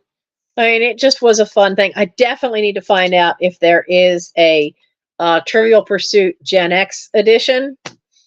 And when you buy something, I usually throw one or two of these in just for fun, because it's fun to. And if it's something you don't know, you learn something new off of those. Yeah, maybe they didn't know who they were going to keep as permanent characters. It also may have been because. Okay, I'll give you a Gilligan trivia thing. Bob Denver was known because of Dobie Gillis. Skipper was known. Both Jim Backus and the woman who played Lovey, they were all known actors. And I think Ginger was too. But Marianne and the professor weren't really known, which is why they didn't have anything. But it was Bob Denver who pushed to get them included. But that's not the trivia thing I want to share. I have only recently had heard this because I found on YouTube, it was an interview with somebody that knew old TV, and it turns out he was the son of the skipper. So the guy who played the skipper, and Alan Hale, I think was his name. So he did some Western movies. Now he was on site in the Grand Canyon for one of these movies. And he gets told somebody had to come and find him and tell him, you have this audition, they really want to see you, but the audition has to be done. It's Saturday morning. Alan Hale Jr., thank you. It has to be Saturday morning. You have to get there. We'll have a plane waiting for you at the airport. Can you do it? And he said, all right, I'll figure it out. I'll be there. He gets a buddy of his. They take their horses. They ride out of the canyon. They leave. He flags down a car, the nearest road, gets the guy. I guess he paid the guy or whatever, but he convinced the guy to drive him to the airport, whoever it was that he flagged down. And he gets to the airport, gets on the plane. They take him. He goes, and he didn't say whether he did this on Friday night or Saturday morning. I think it was Friday night. And he takes the thing overnight and gets to the audition, goes to the audition, does a read through with Bob Denver, They love him. They think he's great. And he goes, that's fine, great. Talk to my agent. I have to go. I'm in the middle of filming a movie. I have to get back. He gets to the airport, flies back, tries to get a ride out. Somehow he did. They didn't specify how, but somehow he gets a ride out to where he left his buddy with the horses. I don't know what the buddy did with the horses, but he's still there with the horses. And then they ride back down to their camp, wherever it was, where they were filming in the Grand Canyon. And he didn't know for another week that he had the part of the skipper because they were down in the canyon still filming whatever movie it was. So it's just like in our day, and yeah, you're right. In our day and age of cell phones, this just is insane. But you have to think about it. Back then, I mean, there were only pay phones, and they wouldn't have been, necessarily out by the side of the road in the middle of the desert. So exactly, Hoover. We are like right there, and we kind of know both worlds. And then I kind of know some of the millennial world because Mike had the problem I did growing up. There were no kids his own age in this neighborhood. I at least had Daria and Michael.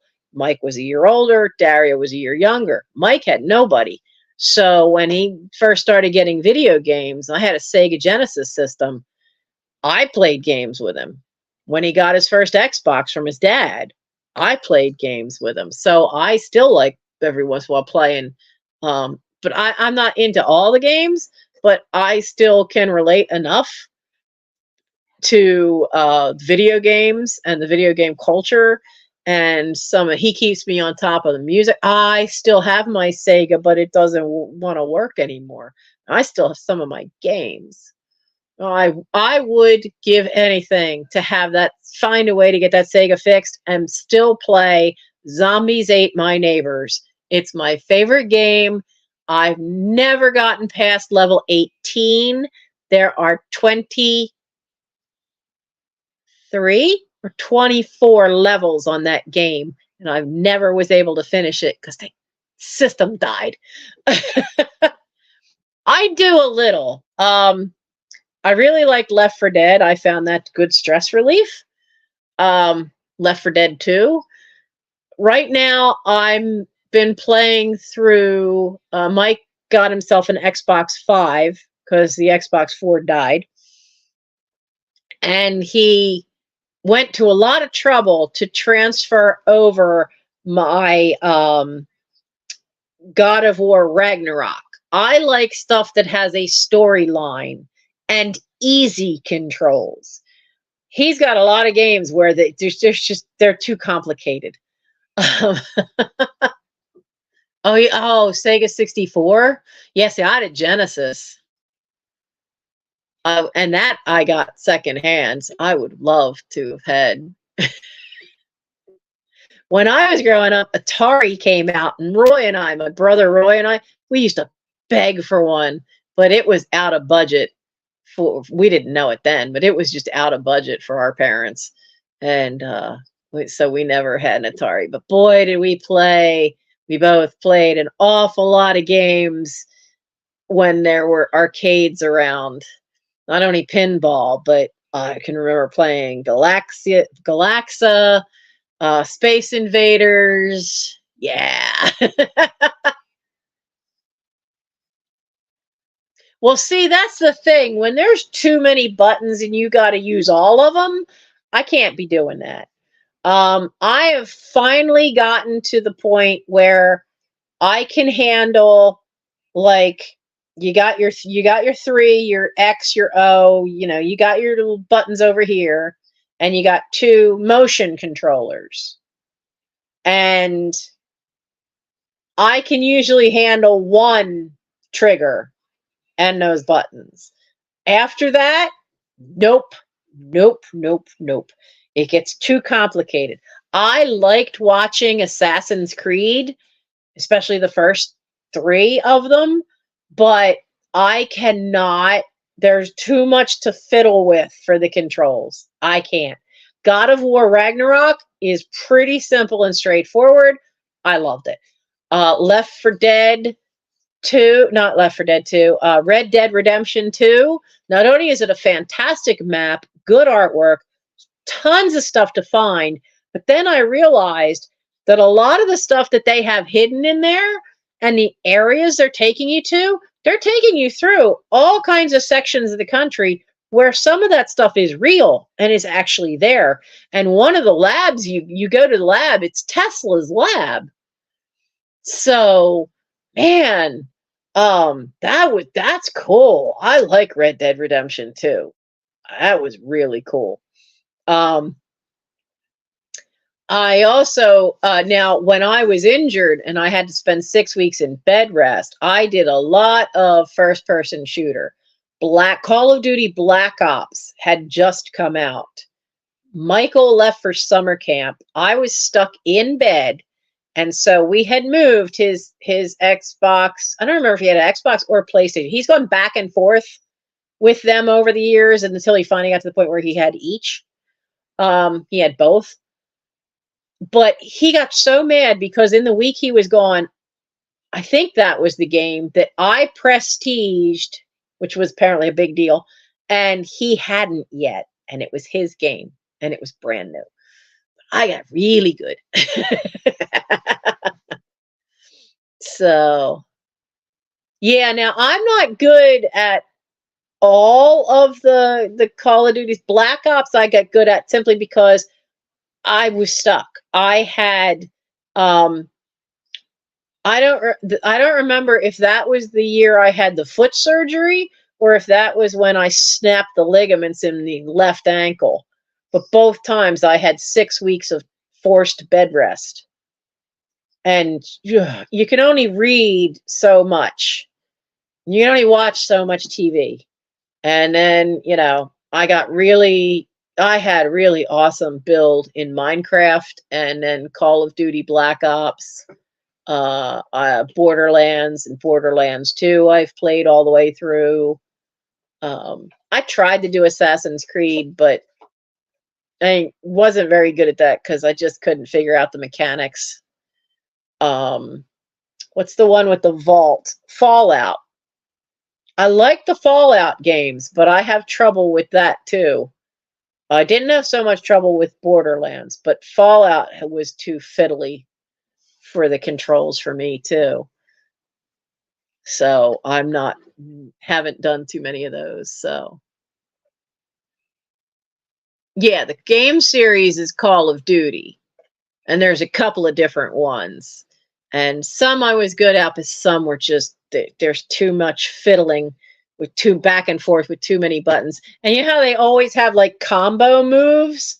He still laughs at me watching me play God of War Ragnarok because I don't do any of the combo moves. If I get a combo in there, it's by sheer accident. And he's just like, so I don't understand how you have your character is so powerful that you're getting through all this and you don't do any combo moves. But that's because I will take the time to level my people up and fight every single thing so that it builds their level up. He just plays it through as fast as he can. And that doesn't work. And then he might have to do the same fight 3 and 4 times because he loses. That's because you're not leveling up your person when you have a system where you have to. Oh, yeah. Yeah, I didn't have too many good meds. I just had to sit still. Not fun. But I miss the old Minecraft because you had a finite map. And you had to build everything, and now Minecraft has gotten complicated. It's almost too complicated for me to fuss with. And I was working on Helm's Deep too. So, yeah. Well, I'm going to go because now it's pushing 3 o'clock. I do need to get to bed because I am not going to be able to sleep past. Usually I stay up late and I sleep late on Mondays, sometimes to 11 in the morning, and I cannot do that. I have to call her at 9. So that means I got to get up at least by 8:30 to call her in the morning about this house clean out. So, yeah, I liked it. I never had anybody else to play it with.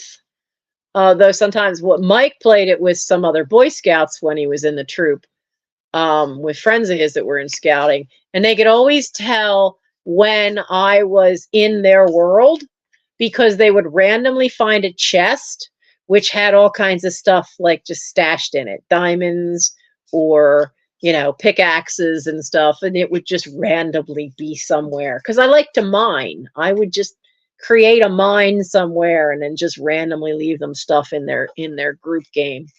They thought it was funny. One time they found a chest that was on top of a tree. You could only see it if you were up the mountain. And I knew one of them had built his house up there. It took him about 3 weeks before he ever saw it. Shoot, I'm going to be 58 next Friday and I still play. keeps you, you know, learning new things. It helps keep those brain cells working, you know? So I'll give some of them a try. He had me try Monster Hunter. He still thinks I can do that one. I don't know about that one. I'm not so sure. We'll see. I want to finish my Ragnarok. I'm finished the main story, and now I'm doing all the cleanup little stuff at the end. And this is my second playthrough, so this time I have more of an idea what I'm doing. So I'm going to go. I hope you all had fun.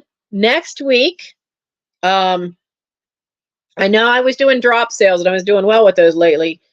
Didn't sell too much, but at least it's more stuff processed through. There's not going to be any more for this month because this house clean out is just in overdrive and I just don't have the time. And oh, wow. Yeah, I've never fought over my concept for an area. Never had that problem. So we'll try to get those started again in November. But remember, next Thursday is a live sale.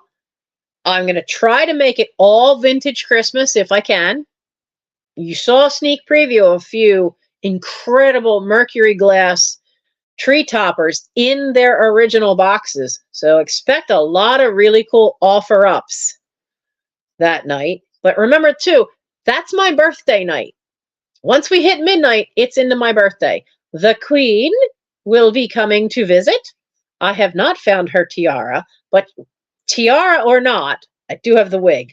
So the Queen will be coming to visit for my birthday, and it'll be vintage Christmas as much as I possibly can. I'm hoping to find 15 to 20 things. I think at the moment I have 12. I need to double check that. But I have a bin over there that I've been stashing stuff since last year that I haven't looked in yet. So I should be okay. But we're going to have games. I've got some things as giveaways. I don't know how to do, like I know a lot of other channels have a little video that they can do where they have like cats running or people or whatever. I don't know how to do any of that. So I'll figure something out for some way that we can figure out a game system because I have stuff to give away for night owls. I have some owl stuff to maybe sell, but I definitely have some owl stuff to give away, some quirky little things, and we're just going to have a blast. And I'm going to make sure I have cough drops at hand because on the 23rd or 24th, StreamYard resets the time. So then that means I've got to do a slumber party. We're going to stay up as long as I can last, which will be interesting because our scout training weekend got bumped to that weekend. So I'm expected to be at the scout training the next morning. I may go and then just sit in a chair in the back and fall asleep. I'm okay with that. I'm not doing any of the training. I'm just there for support. So, so I will make sure that I get a preview video up, because I know that I get more people at my sales if I do a preview video. It's just been so insane this month that I haven't been able to do it. But I definitely will get one up for all this gorgeous Christmas stuff. And I will see you guys next week. All right? And watch for a preview. If I have my way, it's getting posted as soon as I can get it made. Which isn't going to be tomorrow. I can guarantee that. Tomorrow's going to be a long day. So, I'll see you guys then. Have a good night. Have a good weekend. Val, if you're still here, I hope your flea market does well. She's got her first flea market that she's doing on tomorrow. And we're expected to get rain down here tomorrow, and she's up in New York, and I think the rain's eventually moving up to her. So, yeah, I might make some shorts. I haven't done one of them in a long while. So, y'all have a good night, and I'll see you then. I'll see you next week. Bye, everybody.